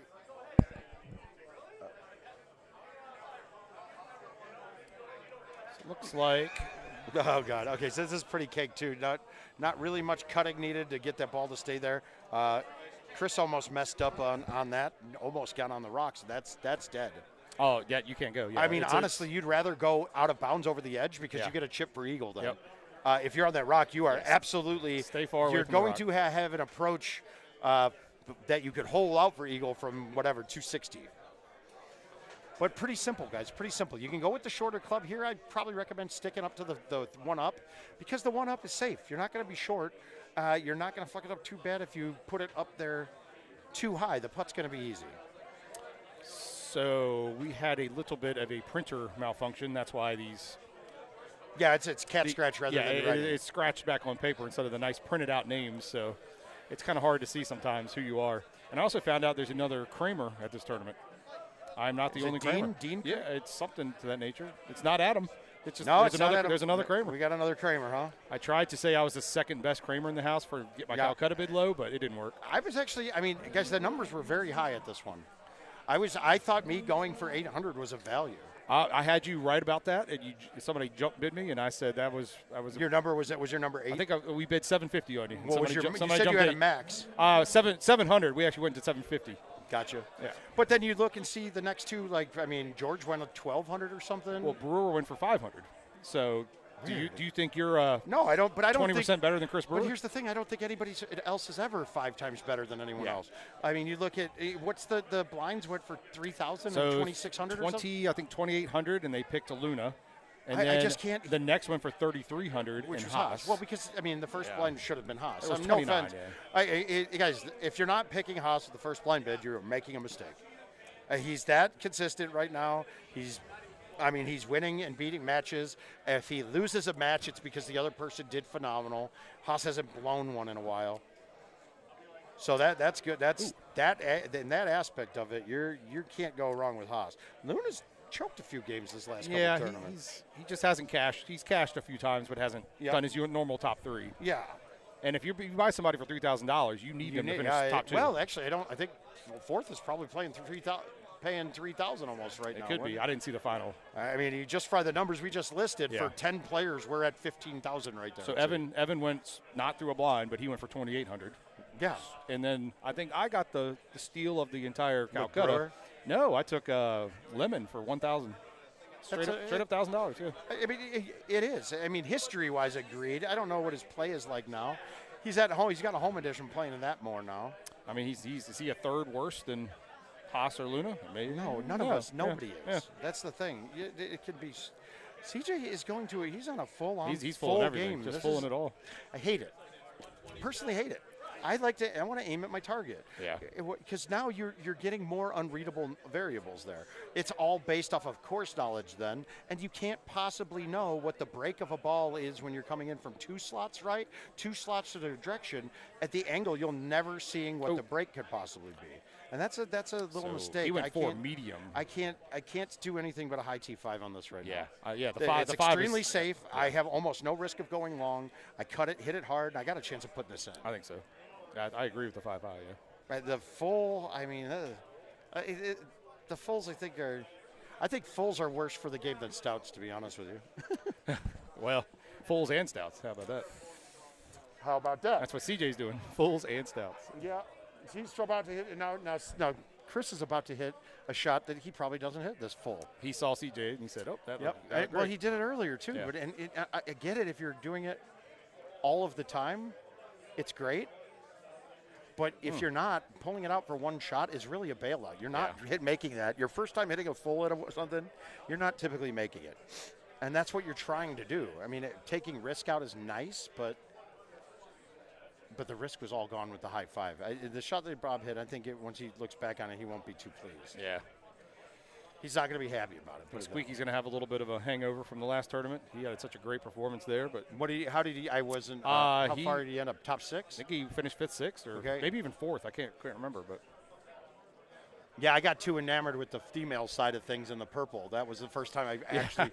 It was a definitely watch party. I've never seen that many people watching the streams that late at night into the tournament. And it was a lot of it was Jamie. Let's all agree. I mean, absolutely. she's an awesome girl, phenomenal at golf. That's it. I mean, awesome girl, phenomenal at golf, and she's got a trophy husband because Jamie actually has all of the trophies. Because he wears the shirt. Yes, he wears the shirt, and Jamie has all of the trophies. Wow. It's funny too because now here this goes back to that question. I know Jamie wants to make the main, right? But could Jamie win the main? Could she? Yes. Odds of her shooting her cleans or better than par for 6 straight rounds or for 8 straight rounds are very slim. Can she do it? Absolutely. Anybody to do It that. is. Yeah. Well, except for a couple. Like Couple your, of them is- your Haas Lunas. I Yeah. mean, some of us, I can go on a run and do it too. It just, you still need that one match in there where your opponent kind of shits the bed a little bit because it's just hard to play clean golden tee for an entire day. So yesterday we were in I think an 8-man, 1 through 5, and I happened to draw Jamie. And everybody was kind of like looking at me like, man, are you happy with that? I said, I am thrilled with that. I shot clean, she shot one better. I mean, she shot a one better. Yeah, and so It's just, you I won. mean, yeah. She's very steady. She's not going to have really bad scores either. She might be 2 off, but she's not going to be, and she might be 1 better. Yep. She ain't going to be 10 off. I ain't seen that ever out of her. Yeah, I'll take that all day long. Uh-oh. Ooh, Gossett went hard. He went hard in the paint. He's hunting, yes. Okay, so that wind moved it quite a bit. CGA with the low T6. But I don't like all these plus clubs, man. I don't think they're necessary. Yeah, I don't. I mean, for this honestly, course, I don't know. The plus here is kind of nice because you can hit the bite and still have it. I don't even like the low T with this 6. Yeah, I'm thinking a seems low like it's T5 gonna bite. knock it down pretty hard. Well, CJ just hit it and snapped it past the hole. He went with no low T bite. I mean, no spin. And that's interesting. That's an interesting play. I really want the bite though because I can control the wind a lot better with the coming back at this than the moving forward. It's hard to tell how much a shot's going to release forward when you're coming from this kind of an elevation change. I know it's going to come backwards, whether it's hot or not. I don't care. I just need it to come at the line of the hole. So that was the popular play. Everybody's low T in something. Yeah, see, I don't think that I'm actually probably going to thumb a low. I'll probably low T a 5. If not, I'm going to just thumb a 7-iron. I mean, with release maybe, because I know it's going to, watching their low 6s, they were coming flat when they landed. They weren't moving forward or backwards. So a higher lofted club is going to kind of die down pretty quick. Yeah. All right, so now this hole is always, I haven't seen it not drivable. It's That- always there now. That's actually a good win back towards the hole there. I'm not really having much problems here. The 7.5 is going to negate the 8 break Yep. a little bit. You just throw it straight at it. You Well, can't and go long. Don't well, do you that. can, but as long as you Yeah. hit green first, Green it's good. first, yes. Oh, there's a hole out. He was. I didn't he's see what waiting he for shot. I walked away and I didn't see it. That's the one we It. wanted Yep. to see. Evan was just waiting for that. Replay. Give it to us. What was the club? I can't I tell. can't tell either. I just saw the corner of my eye. I saw it I light think up. it was a low 5, but I couldn't tell. I think Evan's on a bit of a mission this tournament. I think he feels like he played really well in Dallas, and he's going to try to bank on that. Uh-oh. Oh, yep, they Okay. can't hit those rocks. Now, is he going to be in that 70-foot range where he cannot make that putt? That's an issue. That's going to be an up 8 or 9 putt, and if you're at the 70-foot range or 70 to 74, that putt will not get to the hole. So No. you might have lost a stroke without any choices on it. Corey's going medium 7. He just threw it. he And missed he it went pretty- over. Oh, He went over. Bobby. Okay, Bobby with the Bobby Washburn with the medium T release 3-wood. I liked it on that. This is a tough putt. And this is a tough shot for Yeah. Corey. You got to get it over, but it's I only play a gap wedge. it's so over. It's over, no problem. And the worry is that if it's over and he trickles too far, trying to get it over the wall. He's back with another chip. Yeah. Yeah. And we saw exactly what's going to happen. Yeah, and now he's against the wall. This could be a stroke that is not limit. good with the gap wedge. No, you're going to have to turn sideways. That's hitting. Yeah. Well, not anymore. Well, now hold Now this you're out. going save right it at it, around. yeah. But again, he's in between clubs. It's going to carry over the green. Yeah. And now he's short. Oh, did it stop? Okay, it stopped. Thank God. This hole is very similar to before. I feel It like is. the tee box has been moved to the right farther, though. Can you already see what CJ's thinking? Yeah, I see another full. Uh-huh. The 5 full. Here's the problem with this. We think that that's sand in front of the green, but it's actually like that stone surface. So it actually, if he funnels it a little short, it will. That's good. I mean, he clipped a little first, but I'm sorry. I can look at this hole and go, okay, I can hit a 5 wood. I can hit a 6 wood. Yeah. Just high tee, cut it in. I can hit a 5 with no high tee and try to snap it back into the hole.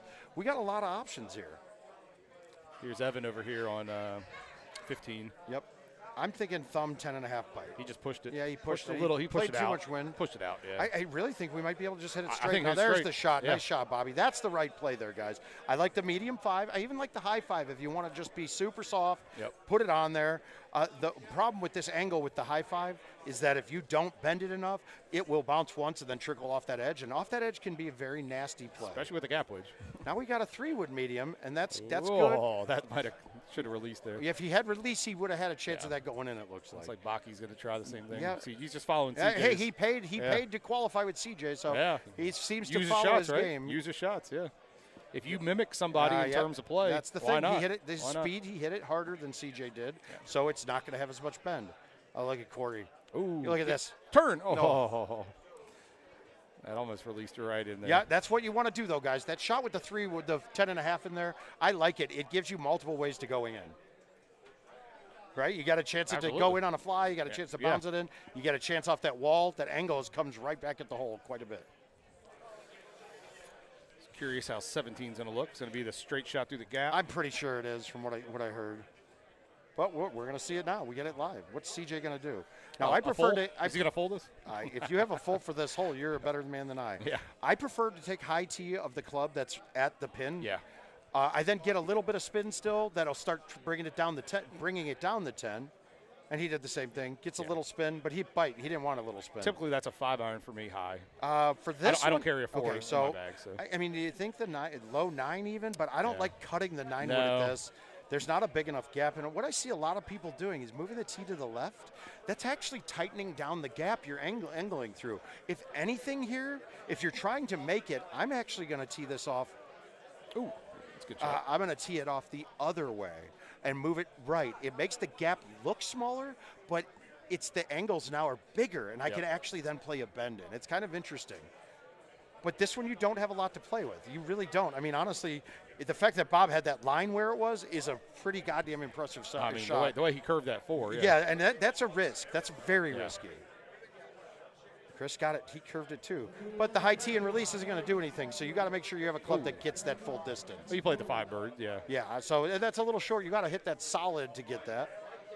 No rollovers. It doesn't look like it's happening on this very much anymore. I haven't seen one, unless you're using something other than stouts. I haven't seen a rollover. Well, no, all the balls putt the same. Yeah, I saw, I think yesterday, Mr. Van Hoosier and I were playing, and he rolled over, I think it was 18.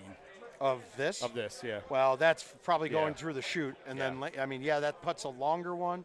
I expect that. And really, it probably wasn't a rollover. It probably hit the side of the hole. It's possible, yeah. I know he just turned and said I rolled it over. And yeah. But that's Van Hoosier's also playing Titans, thinking he's smart. It is Titans. Although, I hate to say it, I mean, it may be harder to play Titans, but if you see a setup that you know you have an advantage with it on, to beat some of the better players, you might need to do something different than them. Now, I will be stepping up after Rashid's 16 finishes here, so maybe we'll have somebody else that will be commentating. Putz can't do it. He won't be jumping in. Where do we have somebody ready to go? Kevin Lindsay should be around here somewhere. Yeah, apparently my machine started a bit late, okay. So I think they're only on like hole 2 or 3. Hey, Kevin, you want to take over in a minute? Okay. All right, so no Kevin. Now, Baki went to the to the safe side, but this is not the play to have a good shot. You should be going to the patch. Well, It's an easy patch to get again now. it is, but that placement sets up fine for the shoot. Really? You're never going to get it down to the hole. You got to hit it. Crush something with a roll. Well, if you crush something, you can have it roll over the rock on the right, too. I mean, everybody's going to be looking at a 50 or 60 footer. Now, see, I'm looking at where that pin is with that wind. It's going to be a shot that I can look to make from the island. Yeah. But you snap it. If you cut it a little too much, you're going to be roll right up the green again. Yep. I mean, I could. The worst I'll be is where they're at. Yeah. And if I get cute, I have a chance of being off the edge. No, hey, look at that one, too. We got another one. Mr. Sander nailed that, too. Yeah, he used a wood there. He used an 8 wood. medium. Okay. Yeah. All right. I kind of There's like the 3 roll. medium.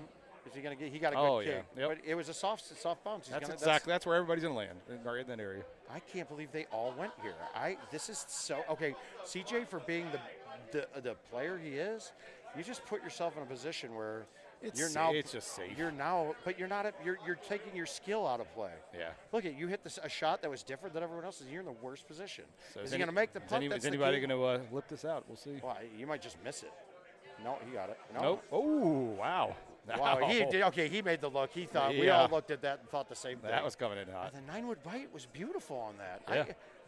I don't think I've done that, but I think it is going to be a 9-wood. I'm going to move the tee to the right. Oh, Evan just whipped the putt. Well, it happens. He's looking at it like, how in it the heck happens did I now. just do You that? play a little bit of a crosscut on these putts, Yeah. and you're going to lose too much speed. It came out instantly. It turned. It didn't even didn't swing out at all. It just. But immediately you had cut. you had a click to the right. Now Yeah. I'm seeing that more and more. I don't think it's just him. I've seen it quite a few I times. absolutely see it on my big left putts. Anything that's above like a 7, I'm my seeing God. that a lot. Yeah. This hole is sucking the ball in from where they were at. Baki just missed it by a foot, It's still. and it went in.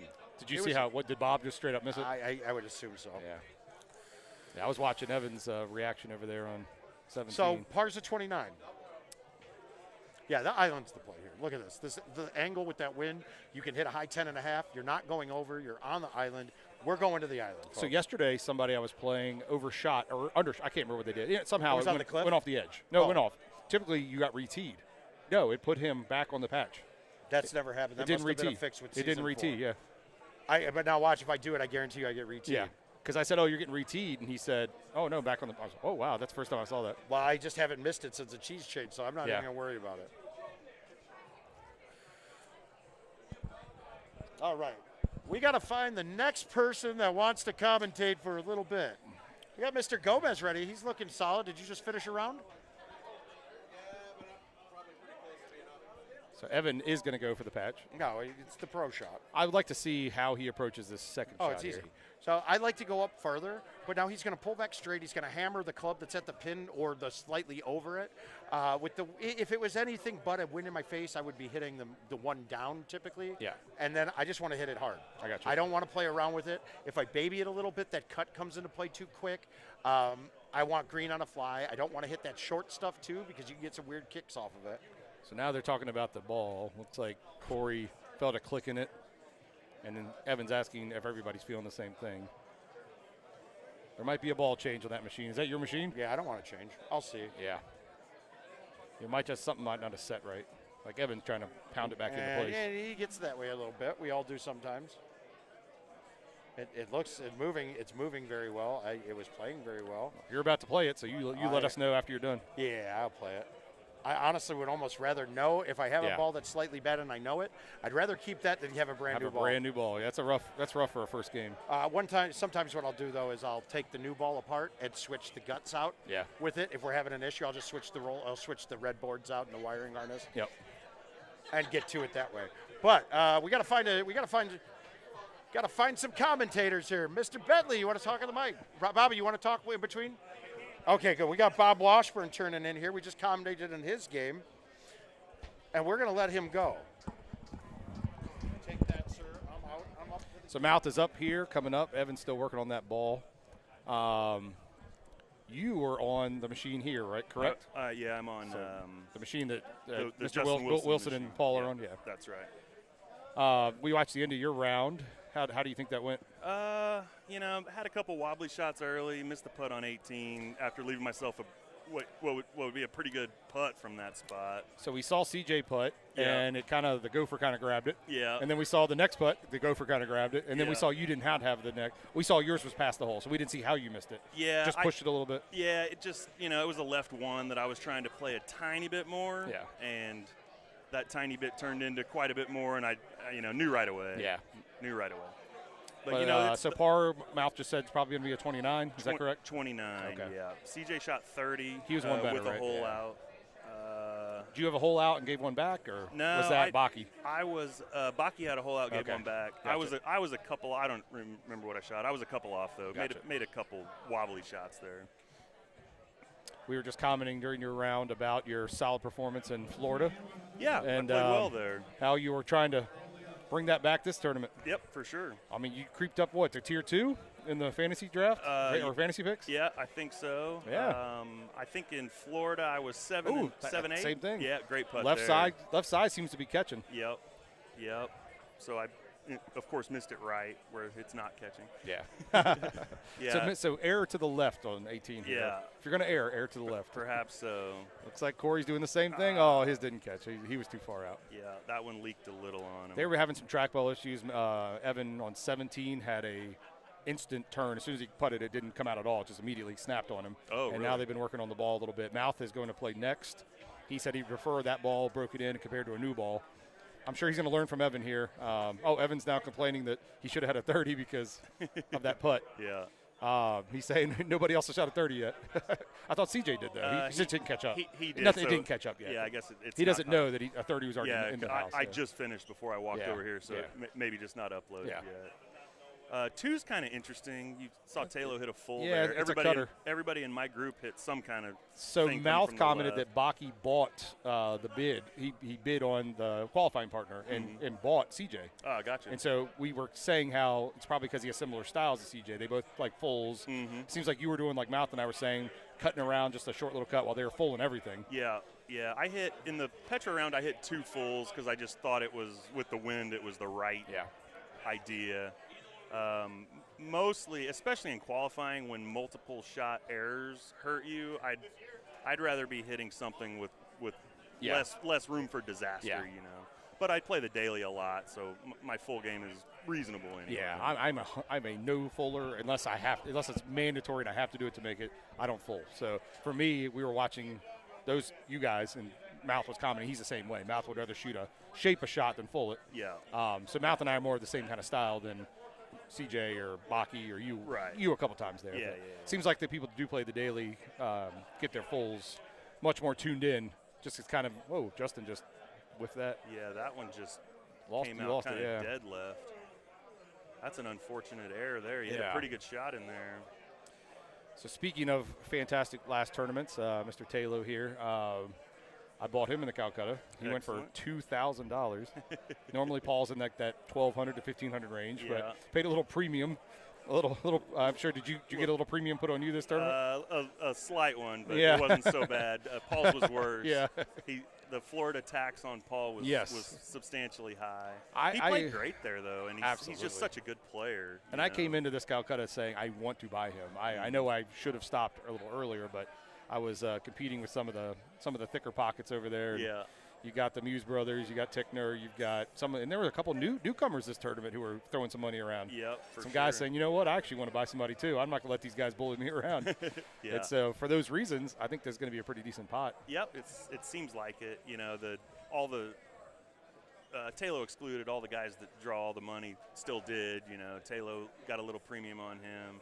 Guys that have made runs recently, like Wingler, are going for a little higher than they have been. So seems like CJ plays well here. Second last year. Yep.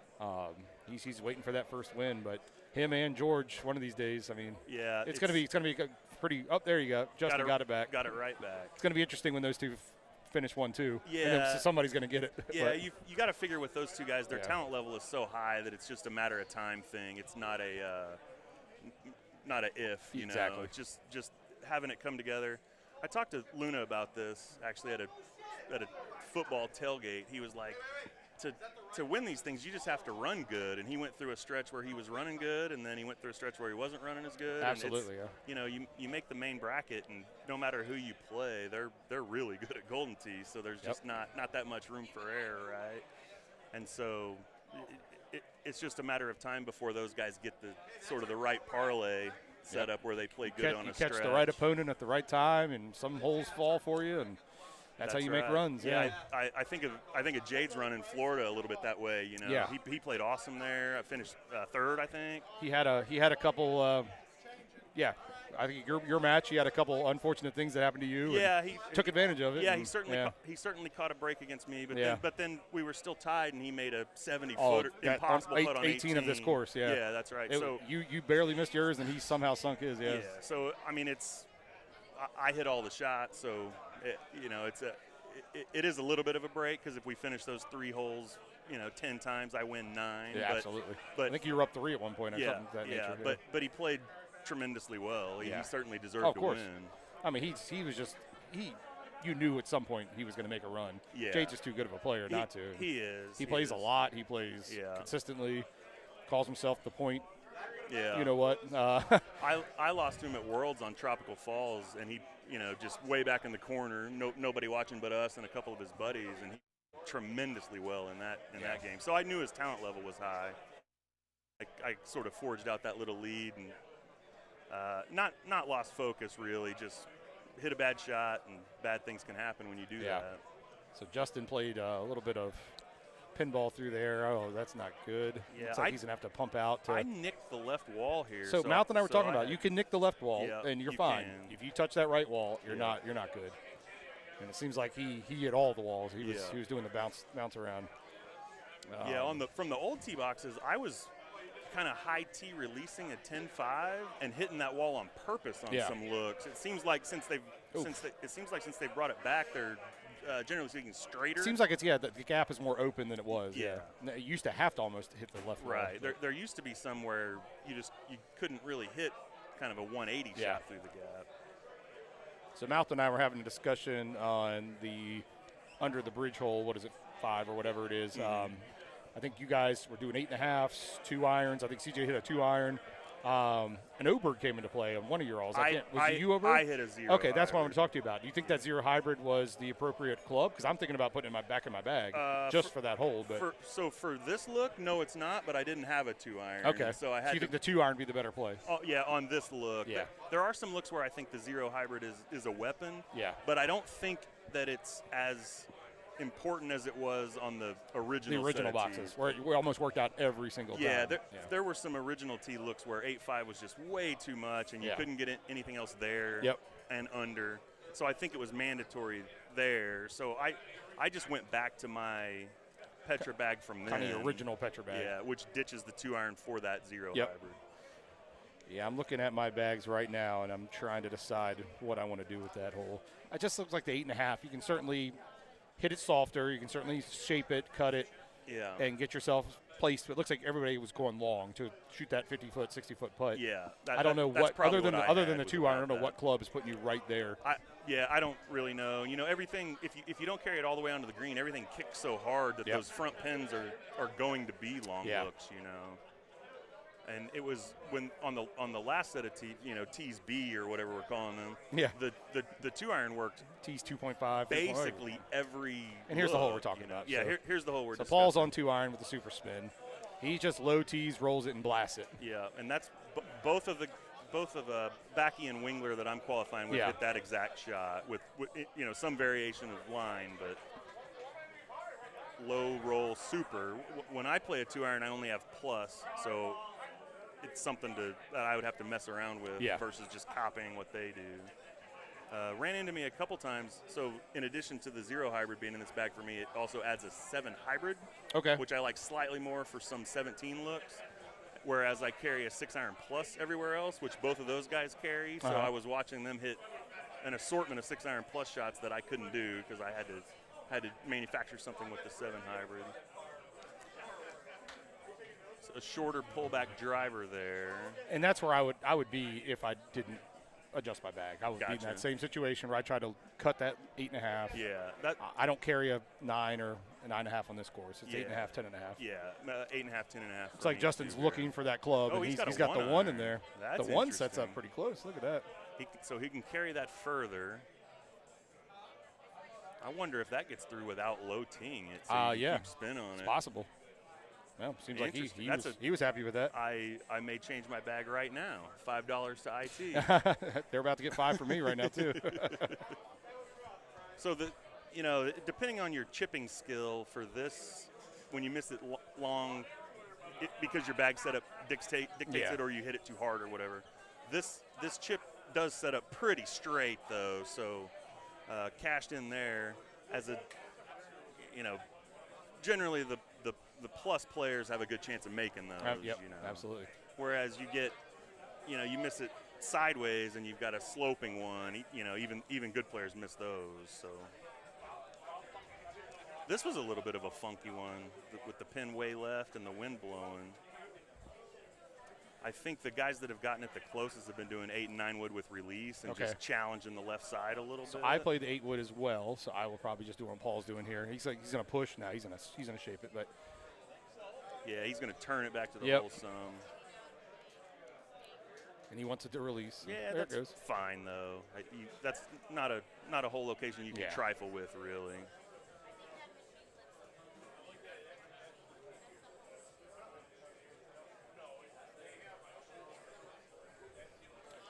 Trying to see where Serge I am. said here with the 7 wood. I'm getting blocked to see where my guys are on their machines, so I probably need to call somebody to tell me if I need to get up. Maybe Mr. Van Hoosier can take over for me.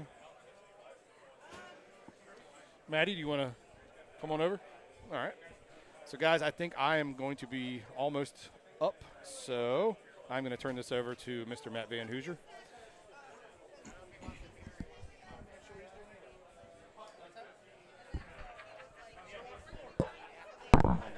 Miller Lite. All right, Matt Van Hoosier checking in. Fresh off the podcast. Hello, hello. How are you, Matt? How many rounds have you played? I just got done with Petra. Okay. So you're through 2. How you playing so far? Not well. Not well at all. Not well. No, I missed a putt on each of the last 4 holes. Okay. I missed one on 18. So. Yeah. That was the one I actually thought I hit. The other ones I was sure I missed. Just too far away from the hole. Yeah, that 18 setup. Yeah, I hit a pretty reasonable shot in there. Had maybe 40 feet, mostly straight down the hill. Yeah. And, I just didn't go in. I think that was like 74 or something like that. Yeah, Yeah. but it's all the same putt, really. Yeah, a harder one, But yeah, just you leave too many feet where the putts, and they're just not all going to go in. yeah, you're not gonna make them all. Speaking of putts, Paul Taylor. So I hit a high 5 wood here. Giddy up. And it wasn't quite right, so I had to sort of turn the second shot. Turn through. No big deal, but that shot of Paul's is going to let him run right at it. He's in position A. He is in position A. When you guys get it's a high tell 'em 3 to, wood like, is kind of where I was share, at. It's going all to that turn good or stuff. stop. Yeah, It's doing neither of those things. so that's going to be a little bit of trouble. Yeah. Let's see what Justin's got.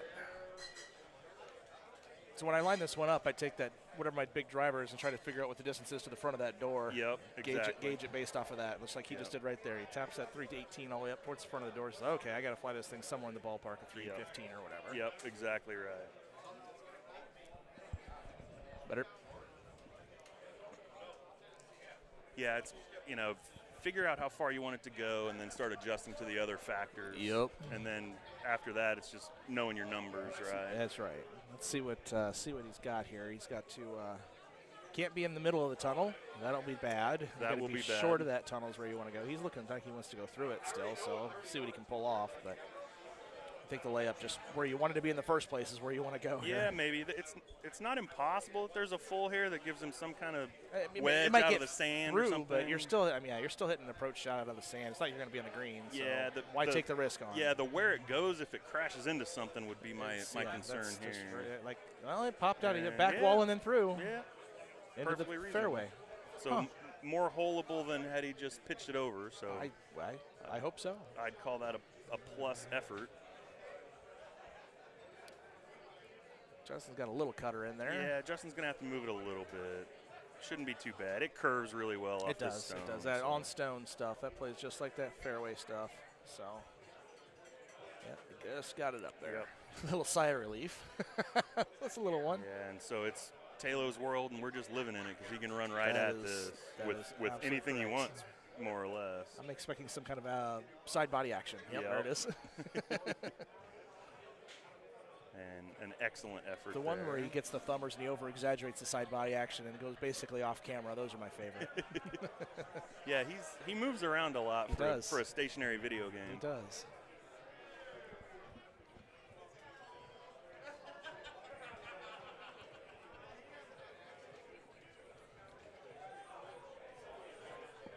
Our producer is reminding us, rightfully so, if you're out there watching, and we know you are because you can hear us, like, subscribe, like the YouTube feed, share it with your friends.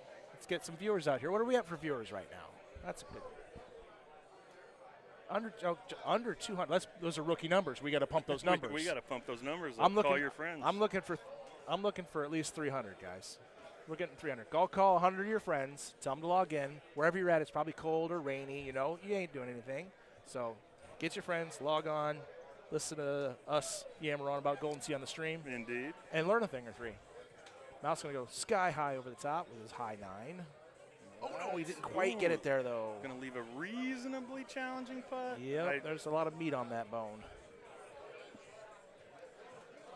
We'll see. I don't know Jaeger's game that well. I don't know if he's going to be the guy to come in from the left or. Yeah, he's going to swing Little that thing bit. around. Yeah, he's Yeah. old school, if you will. He's going to swing that sucker around. Didn't high tee it either. Let the Nope. spin suck it Nope, back he over. let that thing go right sideways. towards. This is Derek Trumbley. I don't think I've seen Derek at a tournament before, but here he's quite the up-and-comer with the Michigan crowd. Excellent. See how he bends this thing in. He's going to go with 5 backy.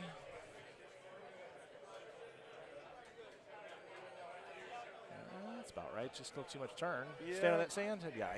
Similar strategy to Mike's, just maybe Just hit it a hair harder. A little more turn, yeah. No problem for Mouth. Yeah, Mouth cleans that up. Way to lay up nicely. for putt points, Mouth. Good job. That one's not a gimme for anybody. It is not. That's one that really gets your attention. Yeah, he hit that. I mean, he was kind of a fast player anyways, but he hit that so fast it was almost like he just wanted to get away from it. He was like, just hit it now before I overthink it. Yeah, give me the result, Yeah, and then exactly. I'll move on, right? And looks like Trumbley dropped one Yeah, with the putt out of the fringe I think he there. misread it. Ah, I think he did a gotcha. left-right misread because he missed it by a lot. He took the advice. Well, yeah, I think that's what it was. He hit it to the left for his left breaking putt. Yes.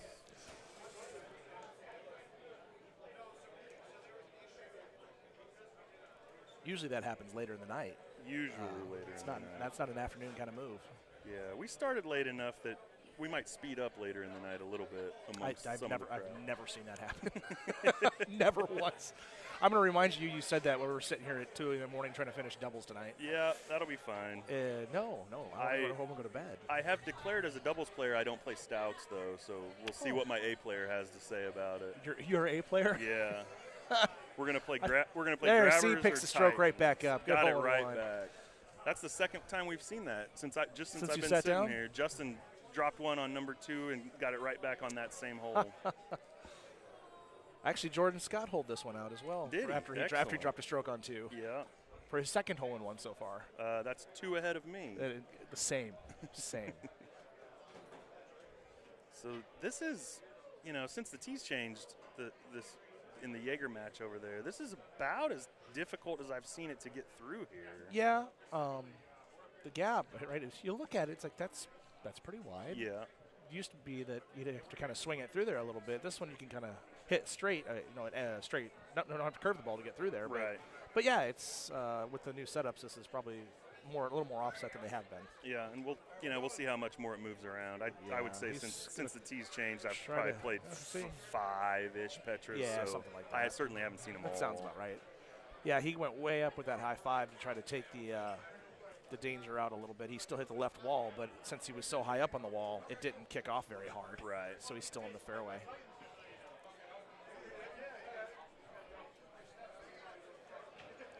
Mouth going high 10-5.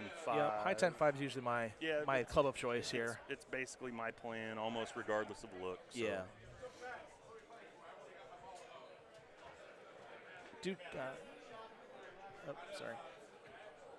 We've got that cactus. He went high 10.5 there high, and that cactus that's right in front there I don't think is in play for that high 10.5, but you see it and you're just like, maybe I'm not going to test it. Yeah, I don't think it's in play, but I can't swear to it. Yeah. And so this was the 5-wood here, huh? So this is where he ended up with that 5-wood off the wall. Even this is okay. Yeah, he's relatively straight at it here with the 6. And he's going to should clear that rock by plenty. Yeah, he should be able to take a line where that rock's not really in play. Mm-hmm. Let's push it to the left a little bit more than that. Yeah, that was just an aiming problem. Yeah, just had to play it over left a little bit. Just a little too much right. Maybe worried about the rock though. Maybe. Both of us sort of were comfortable that it got over, but we're not in control of the trackball right now. Right. So. And a lot of times on approach shots, right, you're kind of used to it lining you up on the pin. Yeah. And that one I think did offset him right just a hair. Yeah. From where he was at. So if he thought it was set up on the pin, hit the ball straight, why would it end up to the right like that? Well, it wouldn't. It was because they offset you. Tough to see, especially with that where he was at, because you're down below the pin and kind of got that mountain in the way. You'd really have to check the overhead view. Yeah, and trust that marker's in the right spot. That's right. Plays a little uphill, so it plays a hair long. Yep, nice chip. Great chip. It doesn't matter when you can do that. That is true. He looks comfortable. He does. I don't know where he's going. It's his shot. he doesn't know that yet. Mouth doesn't know that yet. He's going to come back and be like, what are you doing? Yeah, they'll figure There we it go. out. See? Yep. Get your butt up there. Yeah.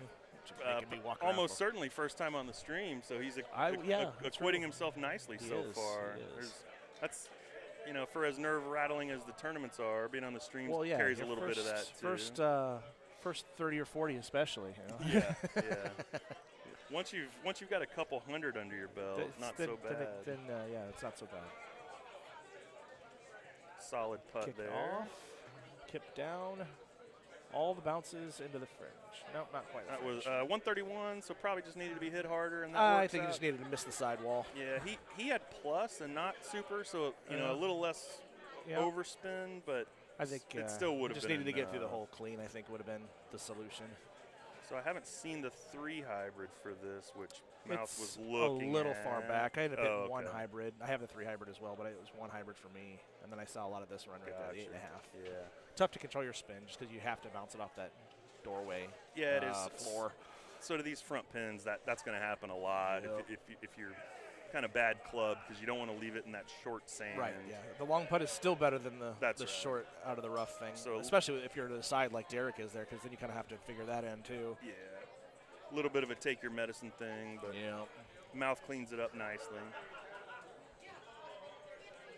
So let's see, is he a click chipper? Nope. And he is not. But he's a that's an excellent run. It was a good run. Good speed control in that 5-bird too. As far as he pulled that back, I was kind of afraid he was going to shoot it past pretty hard. For sure. I chip very little with clubs that long. I don't really know why. I think I probably should learn it. But when people are holding that much club and pulling it back, it's so tough to get comfortable with. Always, cringes me up a little bit. But I've seen it work often enough. Yeah, it's a great way to take that break out a little bit. Yeah. Just kind of jam it in the back of the hole. I was not a fan of this pin spot. I mean, we weren't very far away, but nothing about it looked correct to me. Yeah, we all pointed. A whole lot of that. Yeah, we all actually pointed it. Oh, of course you did. But it's kind of a hard one to make, right? Yeah. 'Cause it's downwind, downhill. Well, and you drive it around there so you have a club that didn't spin in a whole bunch. Visually, for me on that hole, on that par 3 there, it's tough too because I look at it and I get up. I expect it to be a downhill slope. Oh, yeah. Visually, every time I look at it. And I have to look at the overhead map, like uphill, and I look back at the hole. I'm like, okay, fine, I guess. It's still uphill? It's still uphill. Oh, Talo. With an excellent run at it to almost prove us wrong that it's holeable. But still not. Still not holeable. Good putt from Justin. Another from Mouth. Clean them on up. Yeah, it's nothing super crazy about this setup, but it didn't feel easy to me, I would say. There was a lot of betweeners, yeah. Yeah, if a bunch of scores roll in at 1 or 2 off, it wouldn't shock me here. Yeah, I agree. I don't think it'll be like Easter where everybody and the grandmother was shooting 30 and 29. Right. I think, well, in this case it'd be 29 or 28, but yeah, that's got to slow down, right? Okay, it did. Yeah, it's okay. Yeah, Easter setup where you really only had to dodge a couple landmines, and if you got around that, you were no fine, problem. Yeah. Big full from Paul Talo. Good idea, because if you don't do that, you're going to be really far away from the hole. That is true. I can attest to that. I did make this putt at least. Excellent. I was at least 80 feet away though. I didn't want to turn it enough. I need to go back and watch the stream because I either didn't hit the high tee button or it didn't take. Ooh. So I hit the side of that hill. The mountain. It hopped off enough that my second shot was easy and I ran at it. Didn't go in, but either user error or user error.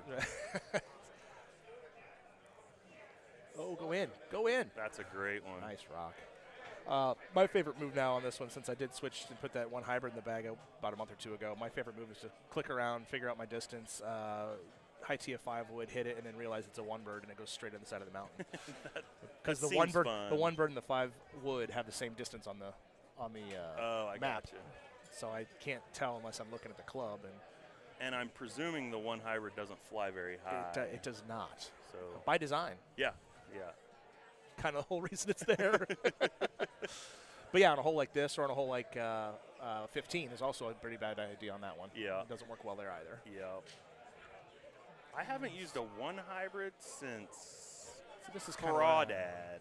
Okay. I think there was one late in the round where you could hit a 1 hybrid. I don't remember if it was season 2 or season 3 tee boxes is when I put it in there. Gotcha. For whatever distance it was on hole 7. Yeah. And I just haven't done anything to move off of it since. It's still pretty useful for that hole. Yeah, it's a useful club on, a handful of courses over the years.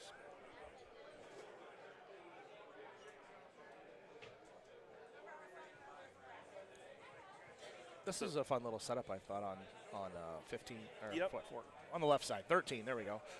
Yeah, you can run at this high. Paul's using high 8.5 with bite. Yeah, perfectly competent. Yeah, that all of us used high 10.5 release, and if you got it in the 20 something, sure, you had a chance. Yeah, that high tee bite is enticing because you can make that run at it, and with the high tee, that bite will still roll back up that hill a little bit and give you a chance to go. Or you could do that. High also back the spin, 8.5. okay. I should really watch these streams before I play. This is part of being an A grouper. Yeah.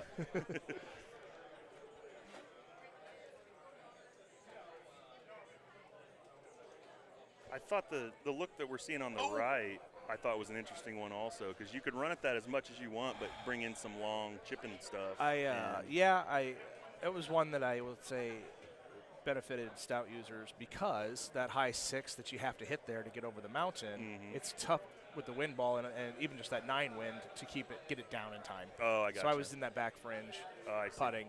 And I probably missed it. I don't remember. But I did see several people that were hitting stout balls that were making really good runs at that thing with a high bite kind of shot. Yeah. And at least one ace of it. I didn't hit it next to me, so. I didn't even hit a particularly good shot, and mine ended up close. So, yeah. So how close can you sort of challenge the backside of that hill when you're going high 6 wood there? Well, what I wanted to do was cut it because that would have taken that distance off, but then it would have reduced the height of the shot too, and I was afraid that was going to click to the top of the mountain. Watching it fly, I think it would have. So, yeah, you can't be too cute with it. You can't make the mistake there. And obviously, the mistake they're hitting the back of that side of that mountain is just awful. So yeah, it's a 2-shot penalty. If I did miss the putt, I lost 1. Okay, fine, but I didn't lose the 2 because you definitely would have from behind that mountain without some kind of a hole out happening. Yeah, so when you catch that with an outwind and you have to high tee it. I thought about it in 8 wood, honestly. But getting the fly to the backside of the mountain was 245, so I was like, that's a lot. Yeah, that's probably. And that brings the backside of that mountain in again, so. Yeah, so when you're an outwind and you have to high tee it and kind of lose your spin, you're evaluating where the short miss is a disaster and the long miss is okay. So you're erring on risk management a little bit there. Yeah. Well, and if if I'd hit it 3 or 4 miles an hour slower, maybe it gets down, and I don't think that would have been too bad for the mountain. Right. But I don't have that terrific distance control. Yeah. I think or speed control. One kind of important note as we commentate on non-matches while people are qualifying is making your mistakes one shot instead of two is a huge part of it. Huge part of Saturday. Big thing. You know, you get one down against an elite player, you can go for the magic stuff tomorrow. Yes. But today it's really just about just managing the game. That's right. It would have been fascinating to see Eagles Peak played as a qualifier for that reason, because there are many holes that I haven't laid up on yet that I might have, depending on what entertaining the that idea. Yeah. And especially it would be the last one in the qualifier, right? It changes the entire feel of the whole qualifier because here, right, you go through your first 4 rounds right. and you get to wherever you get to, right? If you kind of feel like you're on the fence, if you're on the edge rather of the cut line. You get into champ now, and you're like, okay, I just got to go balls to the wall. I got to shoot me a number. Yeah. You do the same thing, and you're looking at Eagles like, hey, if I just keep the wheels on, I'm going to be fine. Mouth with a hole out. Nice Very job, nice. man. So to your point, we'll finish on champ today, and 16 could set up impossible or could. And so the evaluation will have to be made by all right. players of where they are and where right. they need to be. So if you know where you're at and you know what you need, that changes the calculus on how you play that. And I think Eagles Peak is a course that has 7 champ 16s. Yes, right? exactly. At least. And it starts right away. That hole 2 is it's not one where you're thinking, do I lay up or not necessarily, but it's danger Will Robinson right off the bat. Right. And it doesn't let up. Right. There's no let up on that course.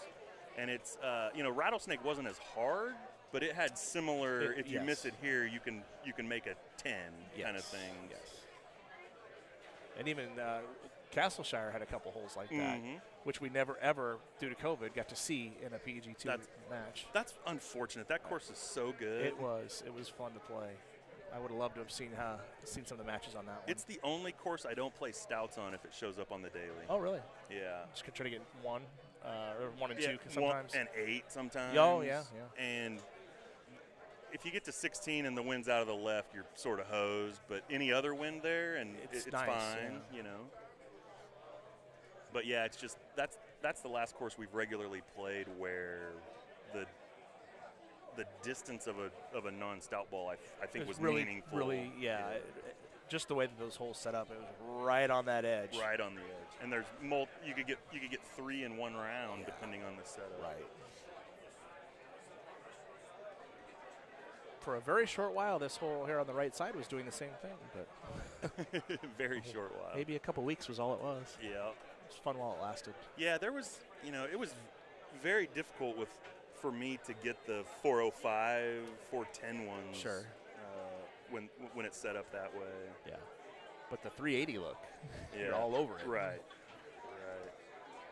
The chip for Justin, no Excellent problem. Chip. Dead center, buddy. Dead center. That was harder than he made it look there. Yes. I think that's what Mad Diggity's thinking too. He's like, whoa, it's a really hard chip.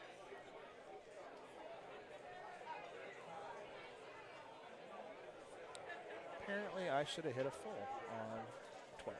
Well, it didn't matter. I eagled it anyways. Didn't matter. Taylor seems to be in nice control of his game here. I'm not sure that I've ever seen Paul Taylor not in control of his game. Yeah, it may not ever happen. I wonder how much the Florida win has just made this just messing around for him, like foreplay for tomorrow kind of thing. Oh, what a good hop he got out of that rough. Yeah, that was excellent. That's exactly what he needed to slow that thing down. Yeah, I hit mine harder than that, and it worked out fine. But other than missing the putt, it worked out fine. Yes, I was up on the back right there. Not way in the back, right? I was above the hole, short side right. But yeah, I still have some scar tissue here, but today it worked out fine. Oh yeah, okay. I don't want to bring up old shit. That's okay.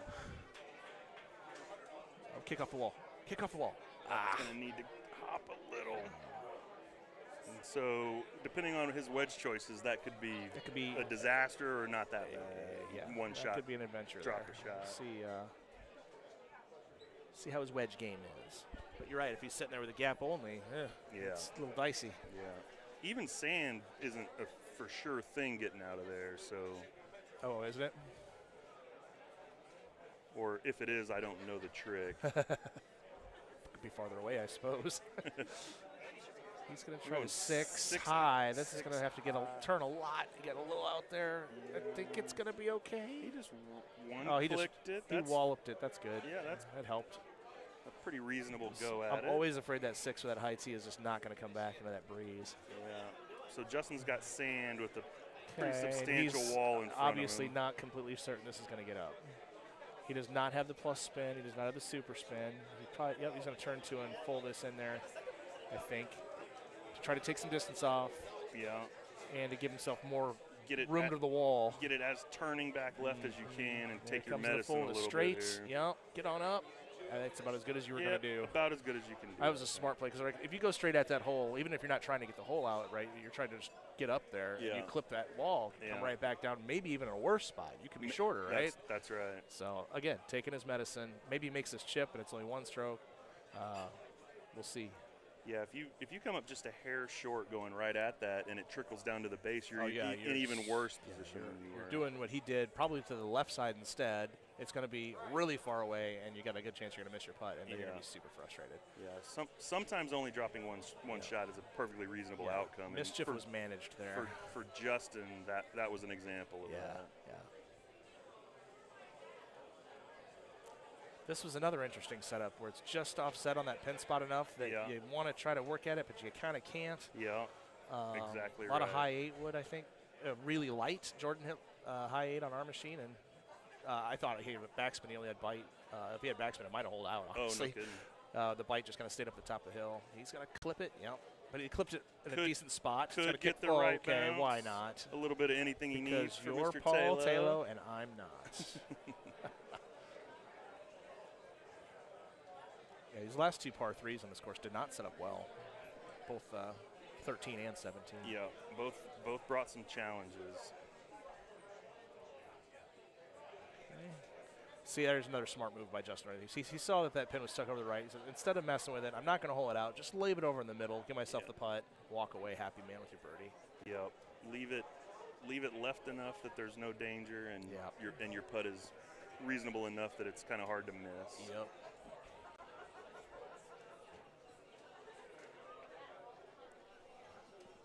High 9 here. I wonder. Okay, I can see Paul that. hit an 8. Yep. He didn't really hit it that hard. 97. Yeah, I think Reversied. I think it was left of the ridge. I think you're right. And that's really nice. That is an excellent shot. Really nice.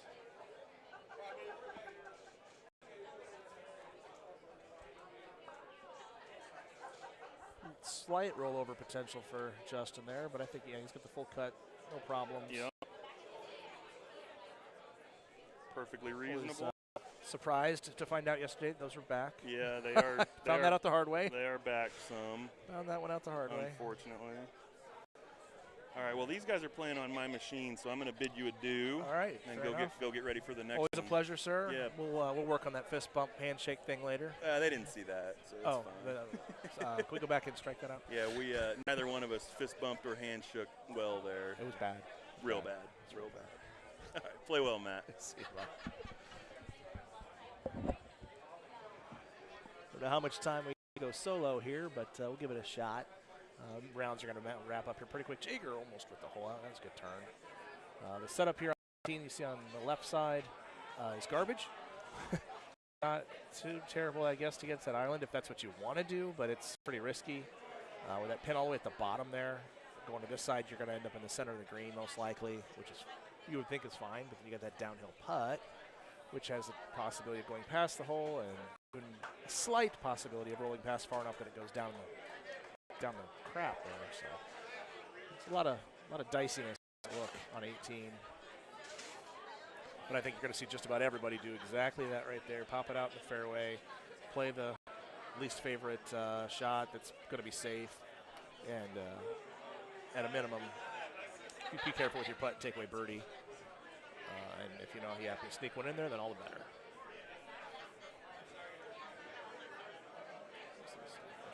I don't remember Michonne's first name. I knew it, and I don't remember it now.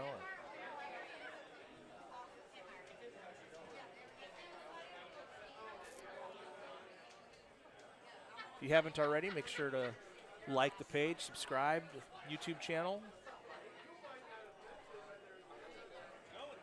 Feel free to share the feed. We're going for 300, remember. 300 viewers, that's what we're going for here. The next time I'm going to leave, I'm going to go play my round, I'm going to come back. When I come back, I expect to see 300.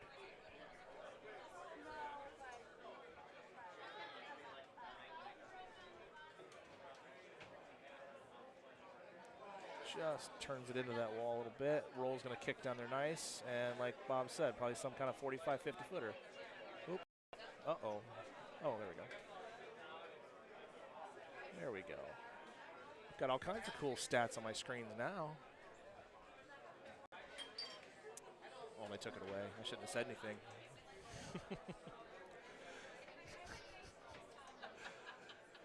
That dig going to bang into that wall with that roll. Try to get to go down there.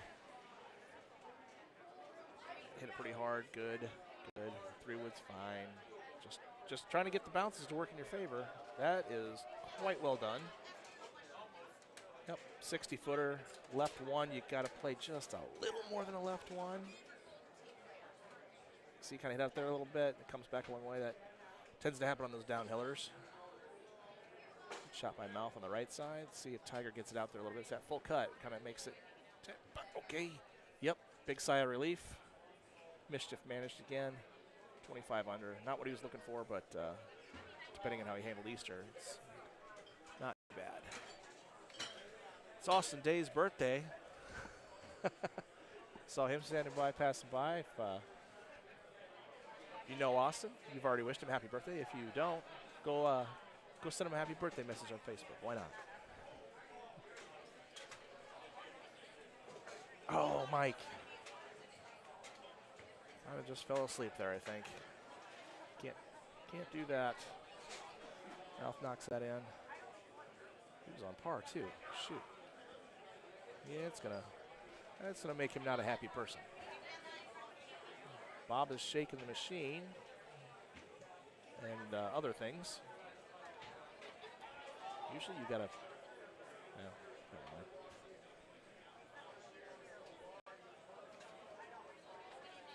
Oh, Justin, well, he put 1,004 holes in one. He probably hit that 1,000th one last night or today. Mouth hits the island. Let's see how that looks from there.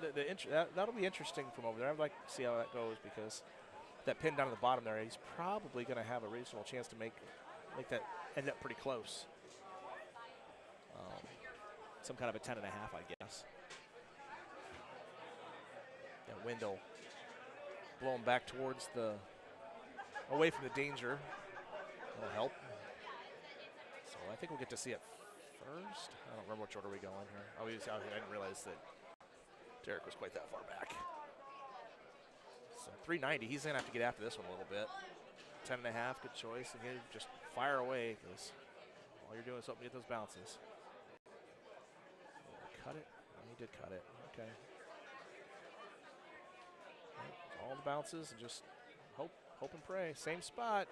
Got to see a whole lot of golf balls right there.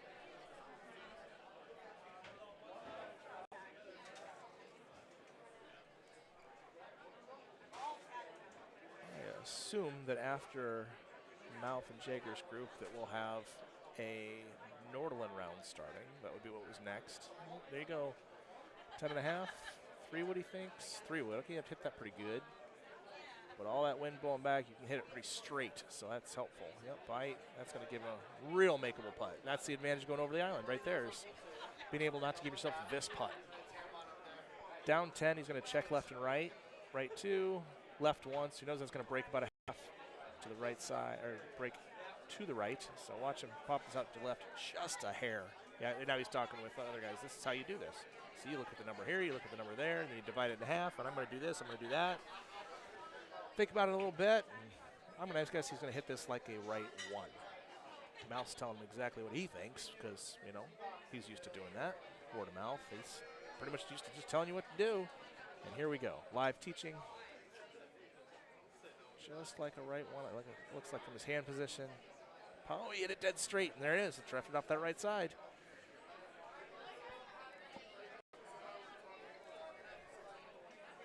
There's a good putt from Jager. Yeah, 28, good score, 1 off. He's going to be mad about that putt on 17, but It will be let go quickly. Yep. Didn't want to roll that over. Good round on my mouth. Par round. Well done. Couple 30s up there. Nice job. Mike Wendt, CJ, and Andy Haas. That's weird.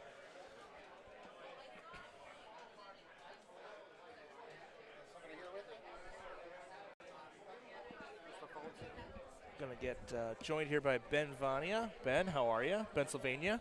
I'm good, Mr. Van Hoosier. How are you? Yeah, I'm here. I'm not at home. Yeah, well, hey. You can't go wrong with that.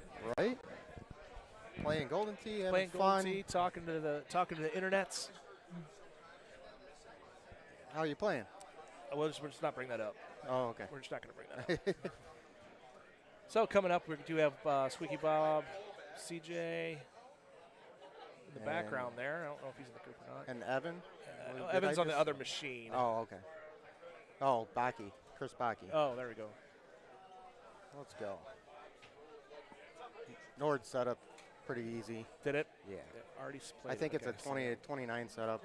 I had a 28. Oh, okay. Right on.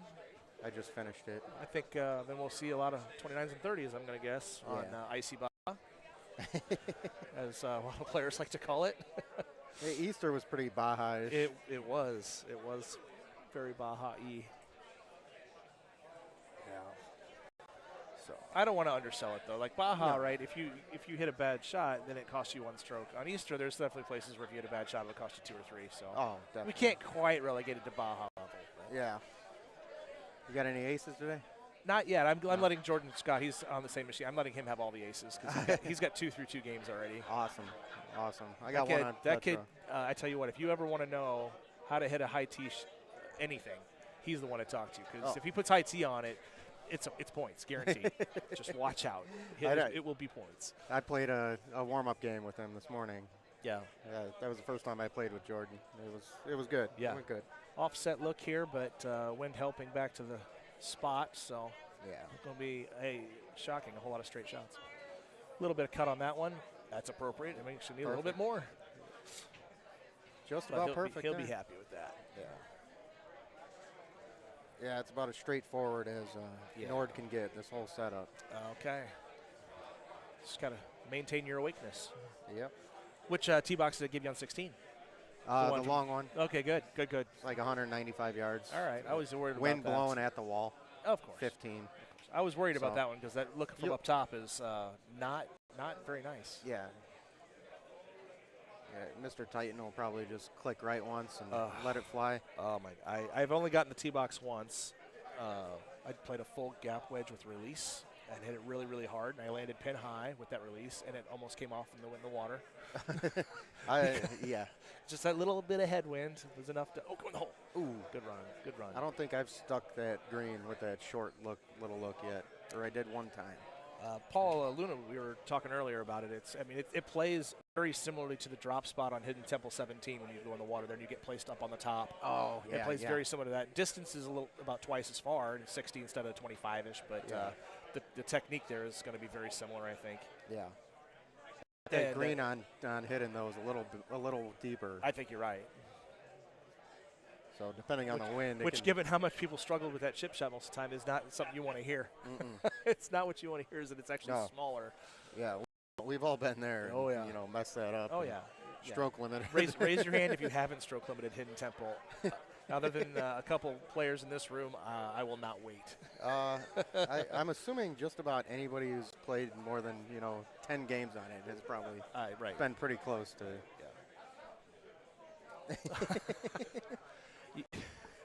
Minimum 1 game. Producer Andy is telling us about how he's awesome enough and hasn't ever stroke limited that hole. Yeah, I don't know. How many times has he played it? I think you do know that. A sufficiently few amount of times that he hasn't done that. Yeah. Good for him. Good. So who we got? We got Puzzle Guts, Craig, and Corey Millard is Puzzle Guts, Craig Sander, and former world champion Evan Gossett. Winner of the Eagles Peak tournament yesterday, I think. He and Chris Brewer were in the finals of that. They did an all Eagles Peak tournament yesterday. I think 42 players in it. Yeah, that kicked my butt. I bet. I really wish I could have been up here to go to participate in that, just to see it done. Yeah, I drove up yesterday, so I didn't get here in time. But I played my first game against Chuckwagon. First time meeting Chuckwagon, and yeah, we tried to give it to each other. Neither one of us wanted to win, but I must have not wanted it more than he did. Yeah, right. I'm way better at stinking than he was. I did get it in the handicap last night, and similar. I was down significantly, but as I've said here on the podcast, I've said on the stream before, you're never out of it on Eagles. And sure enough, came back and won one. 17 can have teeth. 18. It was. There's 7-8 holes in that one where you can pick up 2 strokes. Easy, very easy. Yep. Okay, we got the level look on hole 5 there, so I would not be surprised at all to see some points on this shot. The tailwind's a little problematic for that, but he's got to cut it in there. And what did I say? Ooh. Oh, he almost made me a sage. I missed my cut right there and went a little long, but chipped in. Okay, there you go. So, good recovery. Yeah, that's what you got to do, Yes. So they're all going to cut this in there. That also kind of makes the green a little bigger. Yeah. And what I mean by saying that is you can hit it. Well, he didn't cut it, but you can hit it over towards the right side of the hole, and where it's fat, and then the cut can bring it back to the left for you. So your landing area is bigger than it was on the line that Bob just took, where you really don't have a ton of room there to land it. Right. Much less let the spin do its thing. So that's what CJ had done. Kind of see a little bit of that from Chris. That's got to get down. All right, no harm. Solid.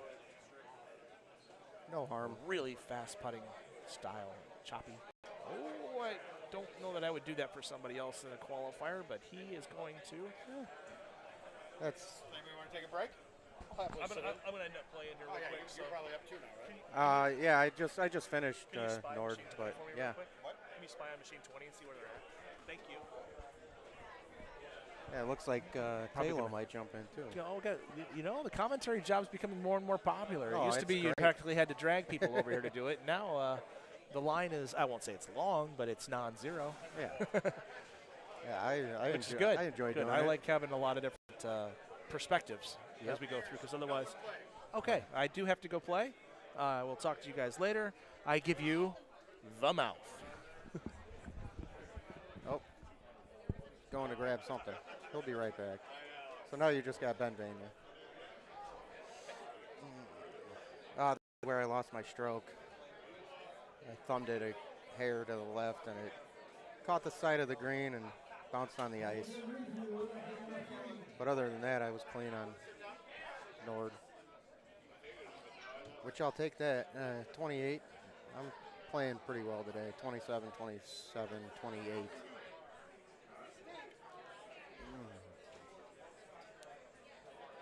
Let's see. Yeah, I've been there quite a bit. All right.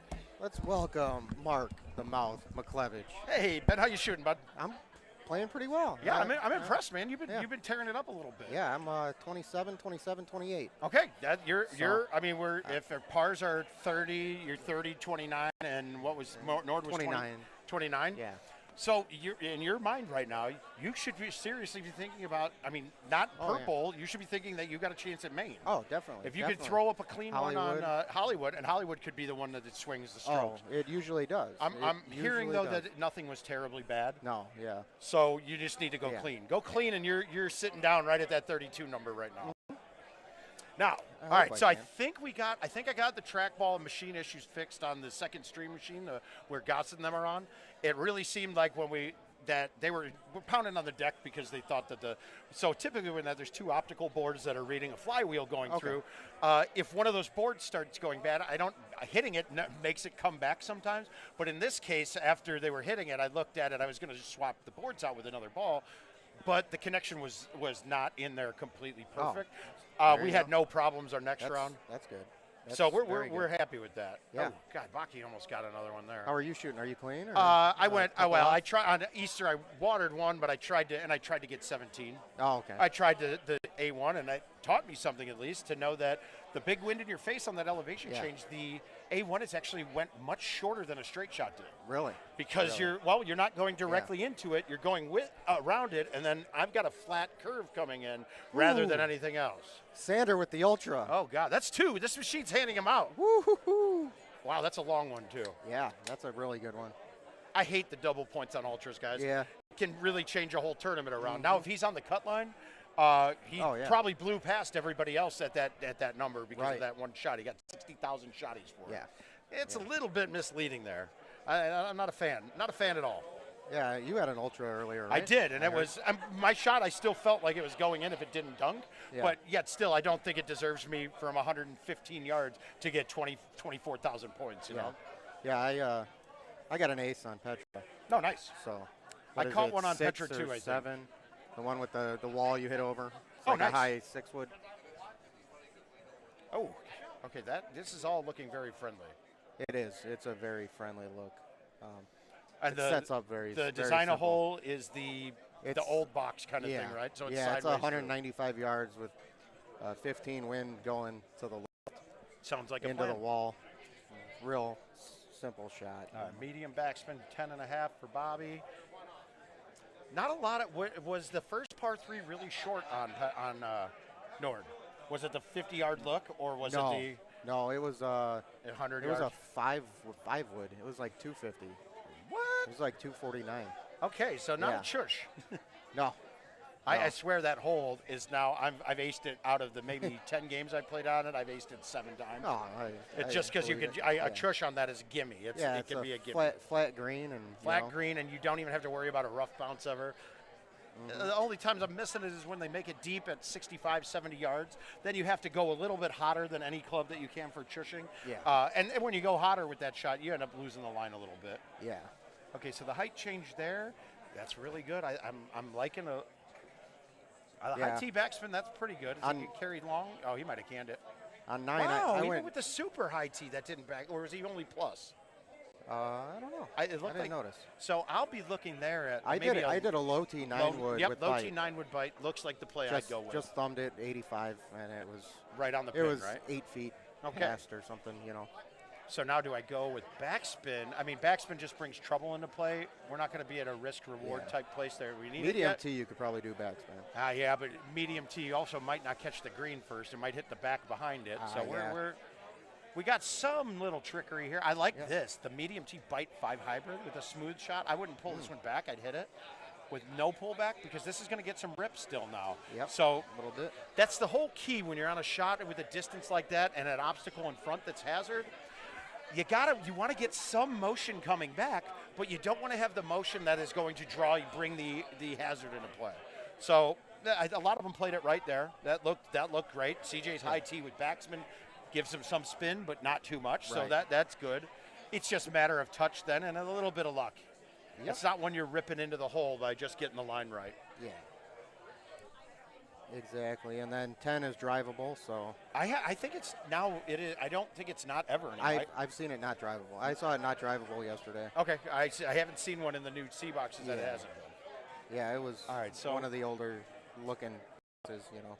Now let's talk about Robert Washburn's his club choice here. He's playing the 9.5 degree 310 driver. Now I've done some extensive testing. Mm-hmm. It's really not worth it. You should, if you're going to play, if you want to play a longer driver, play the 8.5.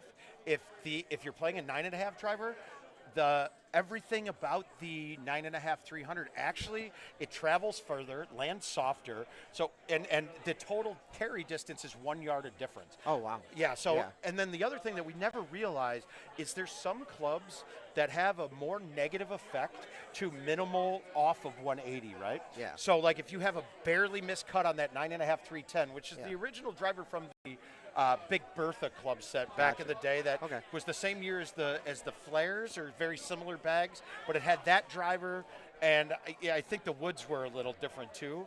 And a lot of people wouldn't use the Bertha set because that driver was really hard to get consistent straight line distances on. Really? Because, like I said, the distance negation of it when you had cross cuts or a little bit offs was a lot larger. So Gotcha. 9.5, 300, the 10.5, 22 degree. You can't go with the 23. So- I just say the 22 because most people use the 22. You know it. You can see and kind of judge and copy it off of. It's the one club, though, that you can't tell when looking at it which one people are using. Yeah. It shows all the same stats, but one's got a little bit more to loft and one's got a little less. Yeah. The 22 is the older model of it that was from the older courses, the original high loft. Gotcha. Yeah. Funny thing is, I was watching an old stream with you and Andy Haas were talking about the 9.5 difference. The 9 point. Okay, gotcha. The 9.5 driver difference, and I went and switched all my bags. And I was playing that 310 9.5. And you 180 it. That thing. It's good. Soars, it's pretty solid. But the distance, extra distance, isn't much. Yeah. If I really the 310 8.5 on a 180 on the conditions where it's not uphill kind of thing, that carries a long way and has a lot of rollout after it lands. Yeah. So you get, and it's the part of what you're looking at with that is, look, most of us have, in every bag we have the 10.5 driver in there. It's such an important club. The height and distance range is through the roof, so you get landing soft on things, so you can do a lot of things with it, and the cut on it is more dramatic than most of the other clubs. It's almost exactly the same stats as a 3-wood, except it's slight. It shows it's longer. You can almost hit the two almost identical, maybe a 10-yard difference on a high tee shot. Really? So it's not much difference, but the cut on it is dramatically more than the 3-wood. Definitely. So that's where that comes into play. Now, I had a problem. I couldn't justify having 2 drivers in my bag for years, until I realized the difference with the 8.5 driver and the 10.5. I can do things that I can't do with the 9.5 with that. Like a low tee shot with an A1 with the 8.5 driver, you can skip the water almost every single time. Right, yeah. There's a very rare few setups that it doesn't skip. The 9.5 doesn't skip. It doesn't skip unless you get an outwind or an uphill shot with an A1. Yes. And roll, too. If you don't put roll, the height's too high and it will plunk instead of skip. So those kind of things were important to me. Now, I know a lot of you guys watching or on the stream aren't getting that meticulous with it, but just know the differences are there. As you move forward, you'll start to see it. Yeah, tune into word of mouth. Oh, yeah, we've got that, you guys. You can check it out at helpmemouth.com. That'll get you right to the YouTube screen. Mondays, Wednesdays, and Fridays. Monday, Wednesdays, and Fridays. I like to think part of it, I think that there's probably 25% of the people here have gained a few strokes off their handicap from tuning in, or just even chatting on it, guys. Just even if there's nothing you're learning, you might change your thought process on something just because of something we say or talk about on the stream. Yeah. So come on in. We're all interactive. We want to hear from all of you. I'd love to have a chat monitor here. Would be, yeah. I'm gonna actually. I have definitely learned a few tricks for sure. So, guys, this is it. Now, if you watched Petra 18, my wife texted me, and I hadn't had my phone on me. I try to keep it away when I'm doing qualifier. But she asked me, why did the 2 guys you were playing with on 18 of Petra not go to that island? And I asked them both the same thing. If you saw my approach on Petra 18, I had a straight 3-wood at the pin that I was able to target and go and almost hole it out. Both of them, and almost every person that went down the chute, had a 50-foot or longer putt the rest of the way. I actually went through the chute, and it rolled all the way off the green down on the cliff. Okay, that's the rarity. That's rare. I caught the very last freaking part of the cliff, and it just ricocheted out forward. Luckily, I only lost 1 stroke there and still shot at 27. So I'm going to try to get YouTube up and see the chat there. So, guys, we'll be able to read the chat from YouTube. Everything else is probably not. All right, there we go. We got it. We got 122 of you watching. So now we'll be able to try to respond and give you guys some answers to questions if you have any we're going through. Nord Allen's a great course to talk about this stuff with. Okay, so let's talk about the shot here. CJ just watered it, right? He just hit the face. Yes. So, but the second shot he had no problem with. He didn't catch his 180. I don't think. See, that's the I one think there. he tried to get fancy with it. I don't know exactly because I just we turned away. But yeah, I had about the same look that Squeaky Bob just had. I did a 10-5 backspin and had a 40-foot putt and just put her in. All right, I'm getting some chat going here. Chris Backey just missed the putt. Can we pop it out on this? I want to see if I can pop it out so we can see just the chat. Nope, that. All messages good. No, we're not cutting it. How do we pop it out on this on my mobile? Just upright, maybe. It's probably be a longer chat. Yeah, it'll There you be go. longer, but I thought we could easily pop this out. There you go. Oh, I don't. No. All right, so we'll just look at it this way. Can we get to 200 likes? I'll like the stream. You guys need to like the stream. Here, we're going to have this up now. So, guys, if you're on YouTube, don't hesitate to ask questions. You'll see us for a while. Hey, Wayne, love you, buddy. Hey, Wayne, I hope the old lady's doing good after her little accident in Florida. Actually, Joey, I had an Ultra before him. Did we pony up for it? No, Kags isn't here. isn't here, so I don't think anybody took it over. So that it I should know be. of. I didn't hear anything about it. I mean, I had an Ultra on Easter, so that means that I would have. No, he'll combine all the ultras from the all quad. No, I thought his thing was always the first thing. No, because they split it in Dallas. They did. Okay. 2 people had ultras in Dallas. So. All right, qualifying results aren't up. Yeah, they're going to update. We'll get them going as soon as they come in. Man, Hoosier. Okay, good. Sorry, guys. We didn't have a chat monitor in front of us today. I'll make sure to have I'll bring an iPad in for tomorrow. Somebody have a lightning charger, though, because I know I didn't bring my charger. Ah! Okay, so we're going to have it quicker than that. It's hard to watch the little mini screen here and watch the 4 screens on the main screen. Yeah. If only someone was. And guys, big shout out. We got Pajama PJ in the house in the background. You can't hear him, you can't see him, but you get to see the work that he and Andy Coleman are putting together here. So keep it up to date. Like we said, like and love the streams. Share it out if you can. That's how we keep these things going. The watch, the better for all of us. They're killing it. That's definitely for sure. Yeah, streams have been looking great. Yep. I mean, you got to look at Stefan, the owner of the bar, made a stream room for these guys. Built a small room. They're in there. I wonder if it's hot as hell. I don't know if PJ or Andy are either wearing pants in there right now. We don't know. It's even got a combination lock, so we're good there.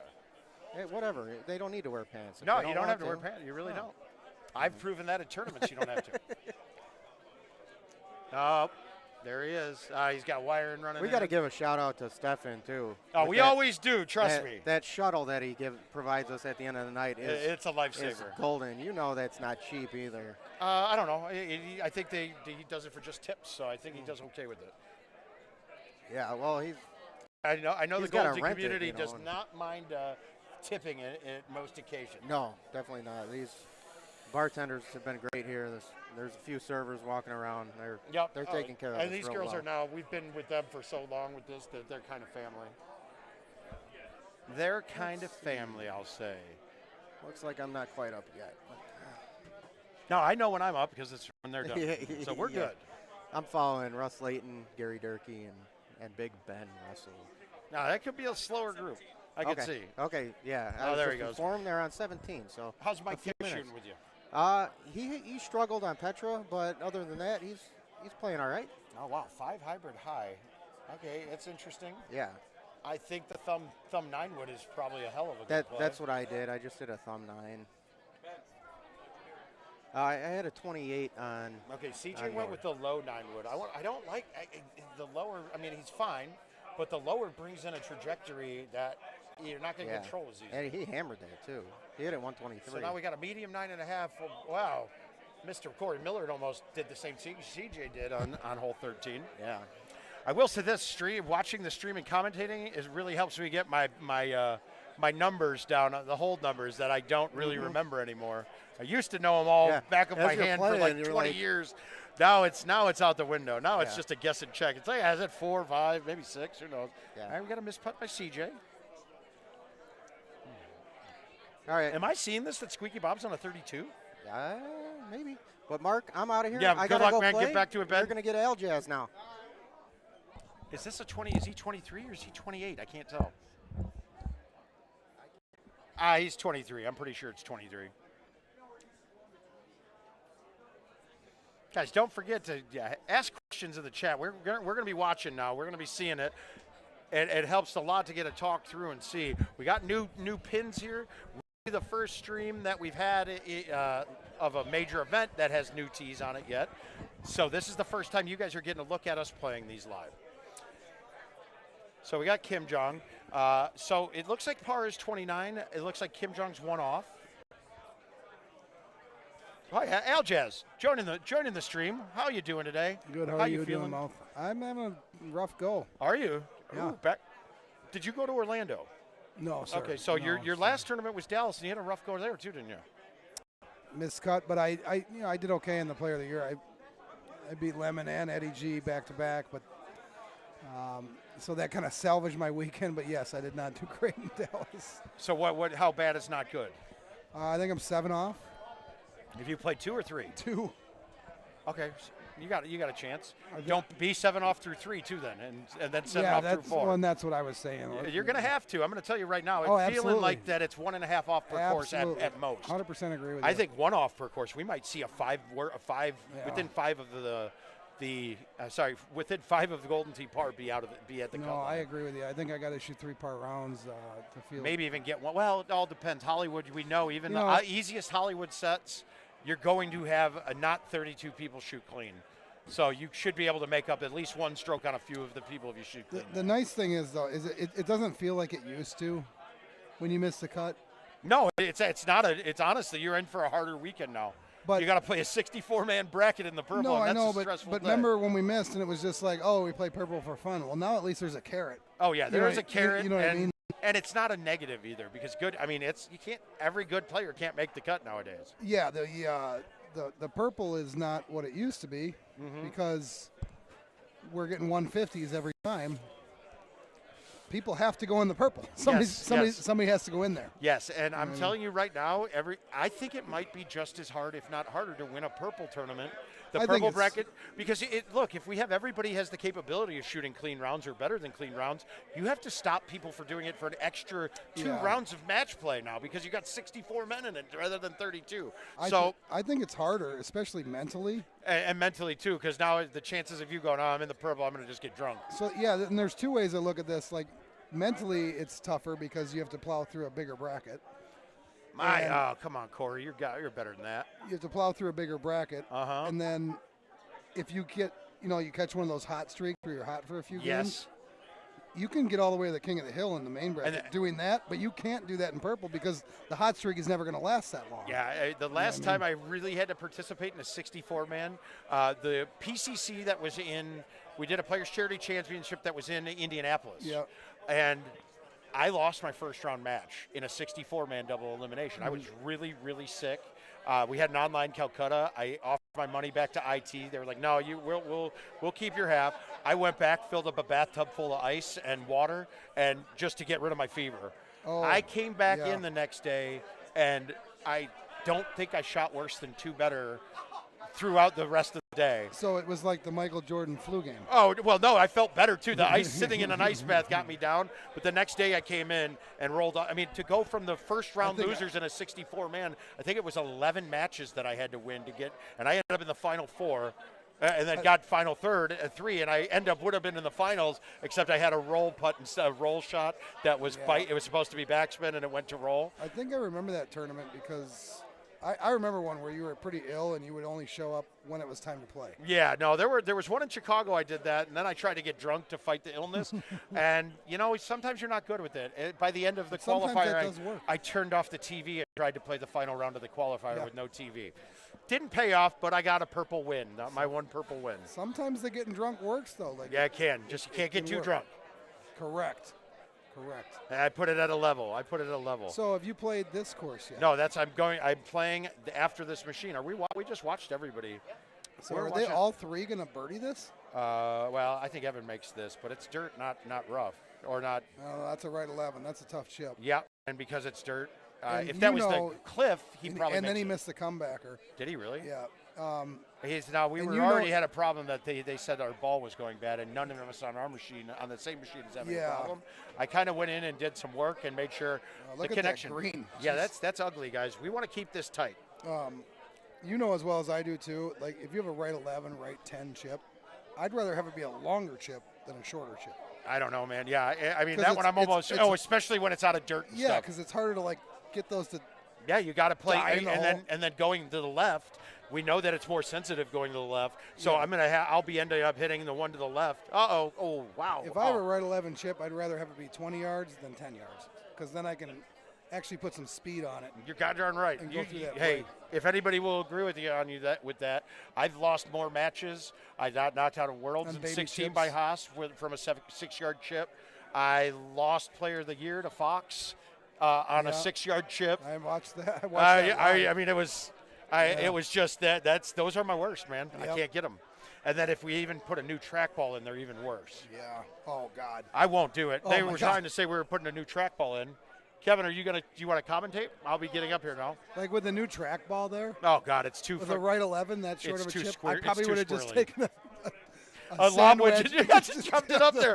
Like screw it, I'll have a uphill 10 putt next. I don't Yep, care. Nope. I guess. But I'm not in a way, making though, this. I'll sometimes try to fluff that up there with that, just because I know I have a lot more. I got a lot more play. If it lands Yeah. above the hole, it could dip, dive, duck, dodge, dip, You dodge, never know. dive. Yeah, you never know. You got all the chances in the world there.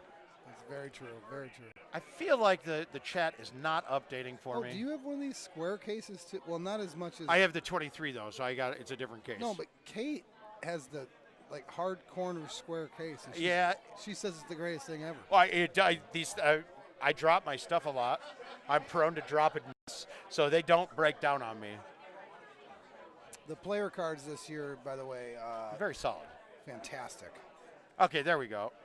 Now we see. Now it's there. Yeah, I guess I'm having a problem with the internet here. I'm not catching much of the. If you guys are just checking in, or you've been in for a while or whatnot, we need you guys to hit that like button. Are we seeing really, a noticing? Really of a need you to do str- that. I say that the internet might not be running very well today, but who knows? Smash the like button. Yeah, Joey, I'm going to try and do that. That's what I need to do. That's scary. God, Evan is this round. It looks like ever since he missed the putt on 17 of Petra from like 10 feet, he's been a little bit squirrely. So now I think it's a trackball in his head. He thinks the trackball is going to be bad, and he's just not playing his game. This guy has a ball gag on his avatar here. Oh my God. I mean, it's what you need to do sometimes. You won't be seeing that on the PGA machine. Yeah, you will. Really? Sexual stuff like that isn't the problem. There's going to be some limitations on drug references, but I think that is even going to lighten up with nationally, it's getting closer and closer to not being illegal anywhere. So the PGA is going to probably not be having a problem with it. Like, even with it not being legal ever, I think the stigma's gone. Yeah, it really is. Yeah. I think it is. Oh, Dustin, don't have nightmares about Al. He's not scary. If Evan misses this chip, we're going to see a downfall from him. Well, do you know why he has nightmares about me? What'd you do? Oh, my God. Did you wake him up? Did you No, come and crawl in his bed? He was up 2 in Nashville and Hollywood, and on 18, he went for the green, and I was like, I can't believe he didn't just punch that in the fairway. Went for the green and got wet, and then I aced it to get the win. That hurts. and all he had to do was just punch it out in the fairway. And Well, we've no, talked because about if this. you punched I'm it not on the fairway, you would have tied.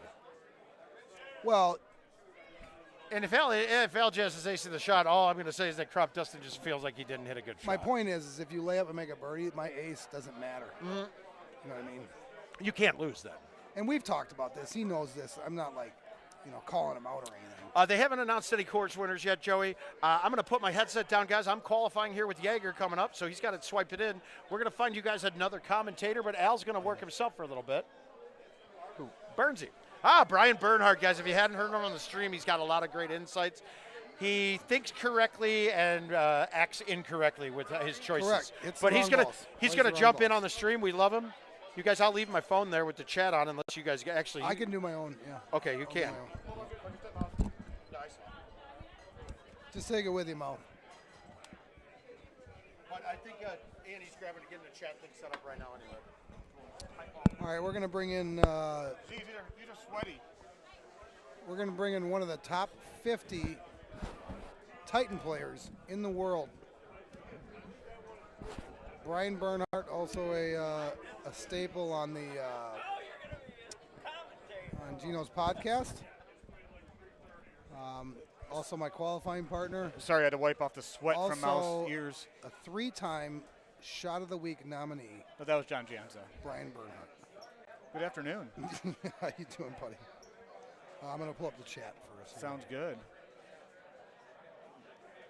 Well, on the machine, they've updated the right side. Left side's not updated yet. That's Justin Wilson. Yeah, we need more likes, guys.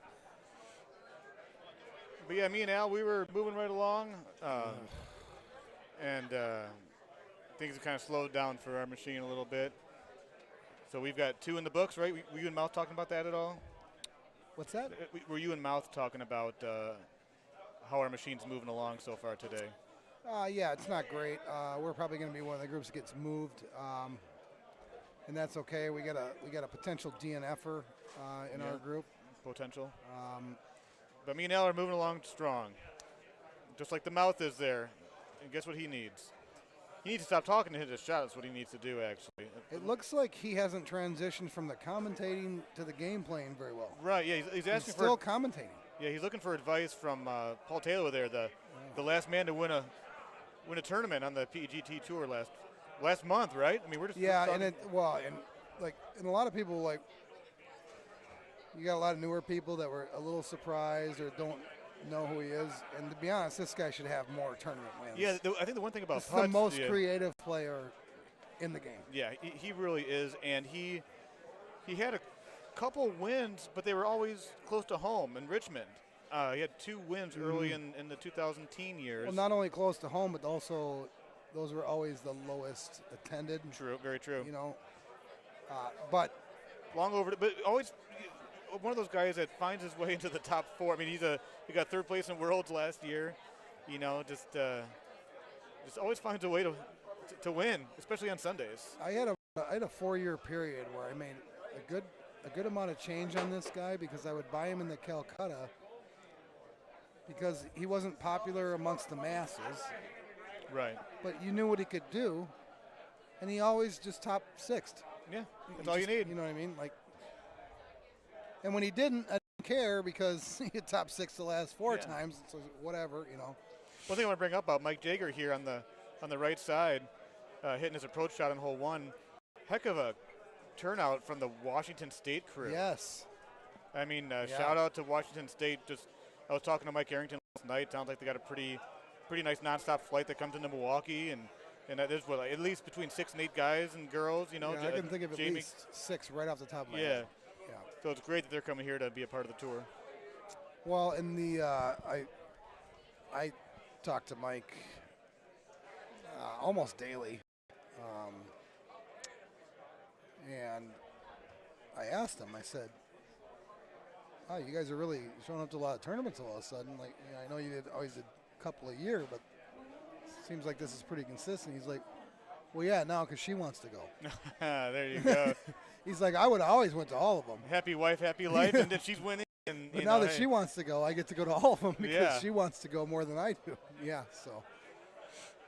Yeah, she's a heck of a player. We were playing last night a little bit. Me and Mike played a bunch of games, and Jamie came in a little bit later in the evening. It wasn't her best game, but yeah, look forward to seeing how she ends up doing today because she's due to make the main bracket in one of these fields. And we talked about it earlier, and I think it's news to a lot of people. But me and you have been around a long time, and so has she.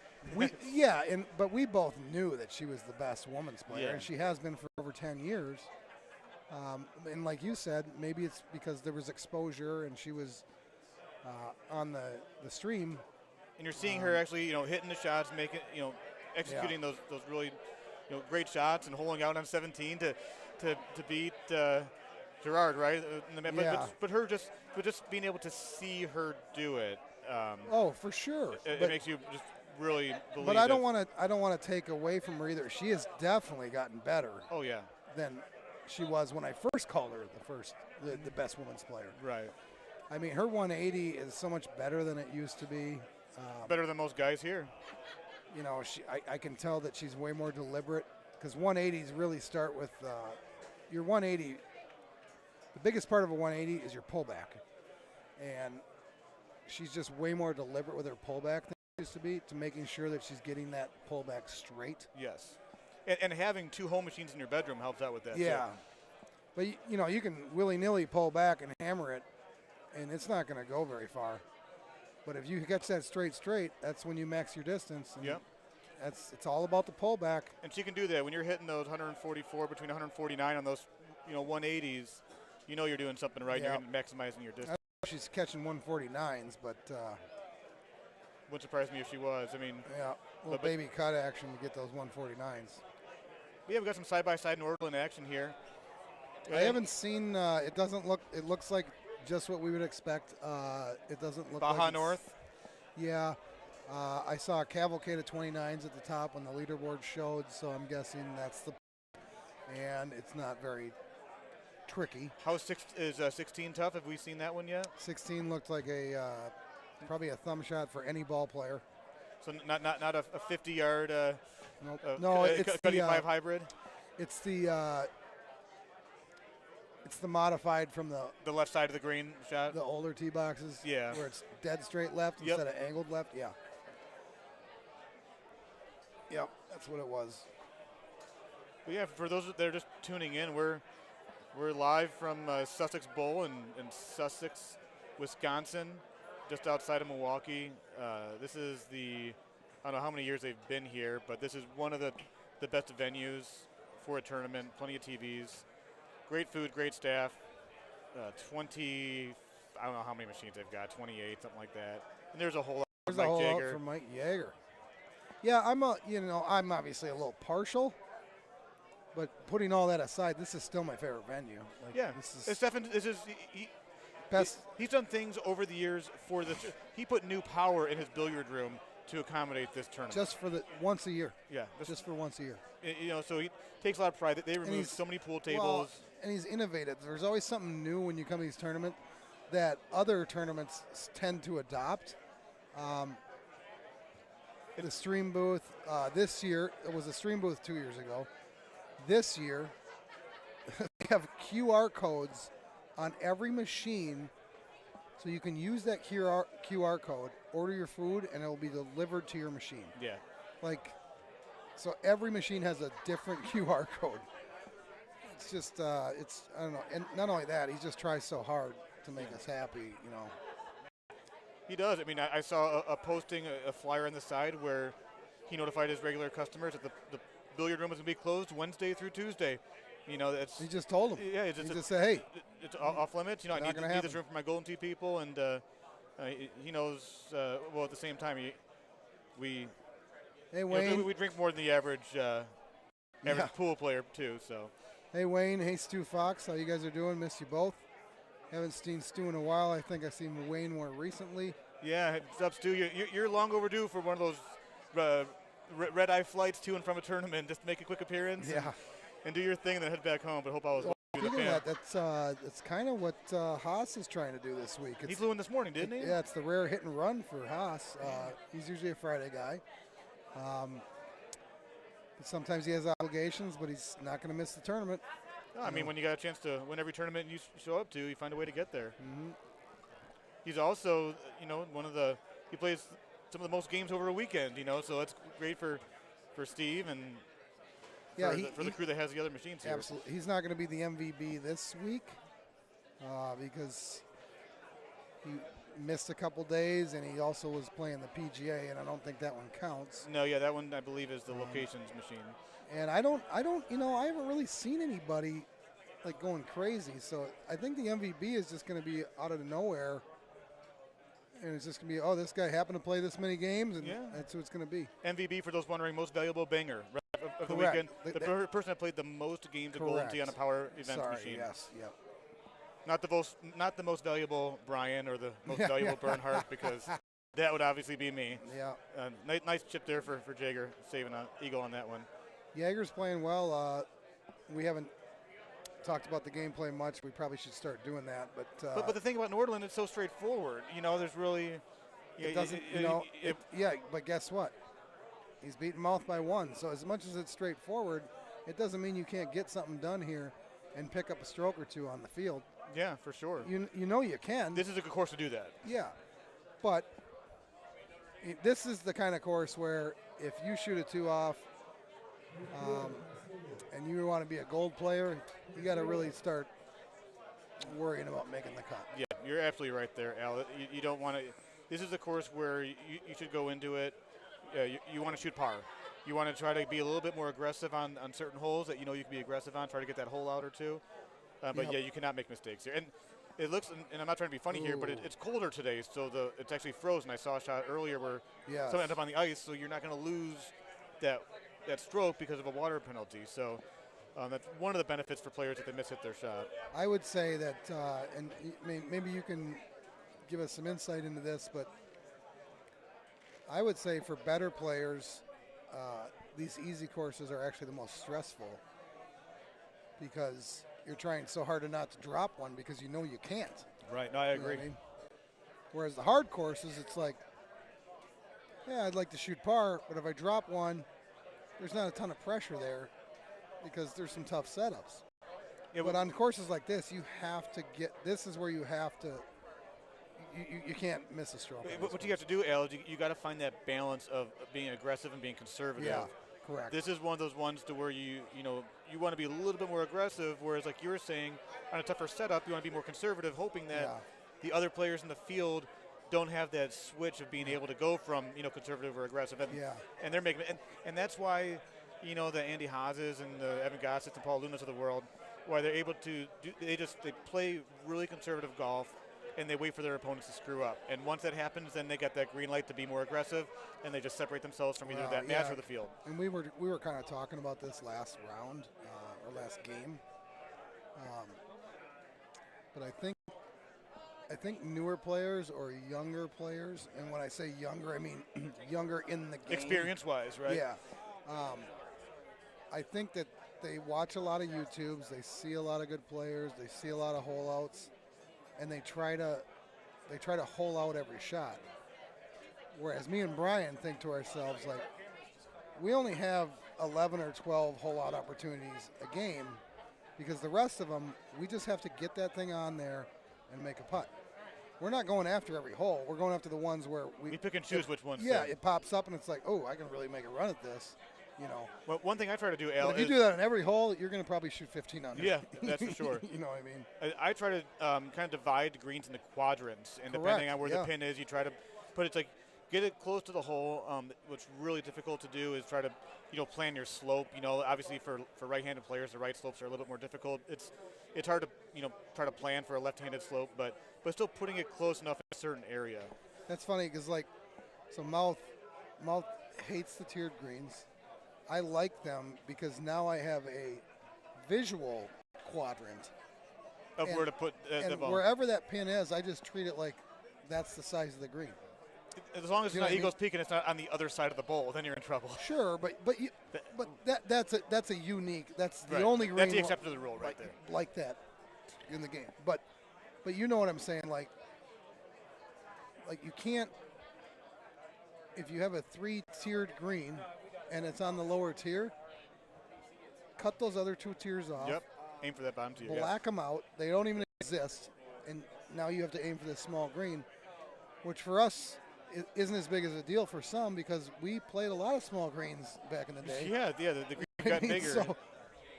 So when we see these tier greens and we break them up, that isn't that small of a green for us because we played, Shady Acres and Coral Vista, all these really good older courses. Oh, water for the mouth on a par 3. Man, that's very uncharacteristic of him. He must have low T backspin that. Actually, a medium T backspin would probably go in. And where's the drop? I'm not sure where that drop is. It to the left there in the sand? So the safe play here for me is a high T 5-bird backspin because that can't go in the water and it's definitely not coming up short. Well, it can if you miss at the trackball. Sure, yeah. But I was going to thumb it. And I can't miss it if I thought. I'm curious where Mouth's drop is. I've never been wet. Yeah, that is. Oof. He's got to be smart. He's got to get it over the fringe. I was going to say he's not going to chip this in, but it wouldn't shock me. I thought he would take a run at that, maybe try the bounce up from that rough. Yeah, now the thing here with the Mouth is, and for those that were listening, most people know him by now with the word of mouth stream.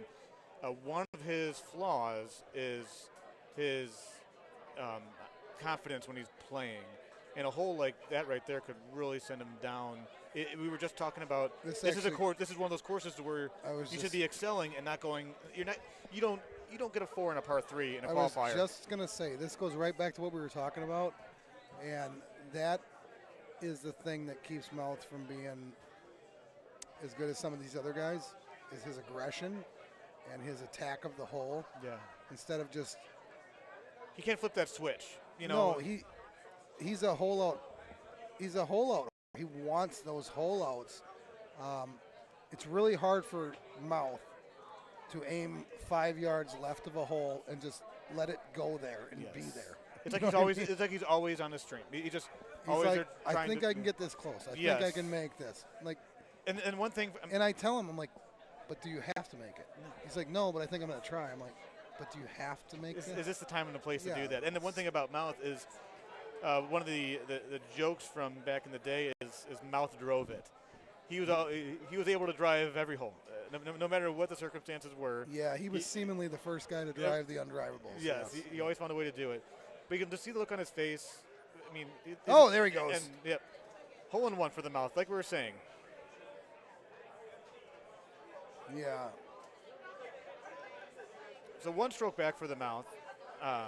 But he does hole out. Yeah, and that's the thing. He does hole out. He picks and chooses to be aggressive. And that makes up for him being aggressive, is because he does get the hole out here and there. But he would get the hole out here and there always, and then he could just play safe, and he could add a stroke or two to his score. Yeah, you know. He could be 1 better instead of 1 off right now. I'm curious how he attacks this one here.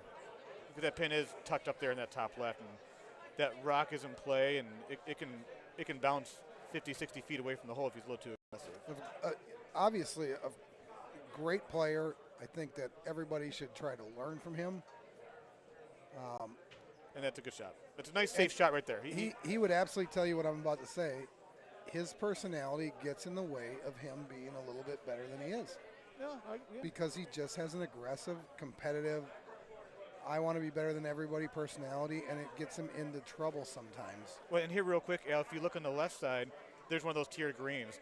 Like Al was saying, you just black off those middle and top tiers. Yeah, those other ones, they don't exist. Just focus on that pin there. The one thing you have to keep in mind is you don't want to hit that slope, because that slope could potentially make it bounce a little further away. But yeah, don't even, you're just aiming for that bottom tier. Line on the bottom of the green. That to me is where the green ends. That's pretty simple look there. Yeah. It's when it's on the top tier and you're worried about it rolling down. This guy on the right, what's this guy's name? Is that Trumbley? Well, it's got to be. It's not Mouth or Jaeger. He looks like... he's got a glove. God, what's her name? Oh. There's a brother and sister that are famous. He looks like the brother of that group. Like from Dancing with the Stars? I think so. I think so. Oh, jeez. Do you know what I'm talking about? I do know what you're talking about, yes. Yeah. I've watched my fair share of Dancing with the Stars back in the day. He's gonna finish up here today and maybe play tomorrow and then head right off to his Calvin Klein photo shoot. I'll be right behind. Fox is not here. Fox.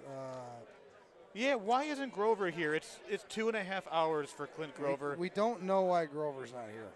Hopefully everything's okay with Clint. We think it is. I've talked to his agent. I've talked to his best friend this weekend, and he doesn't know. Like,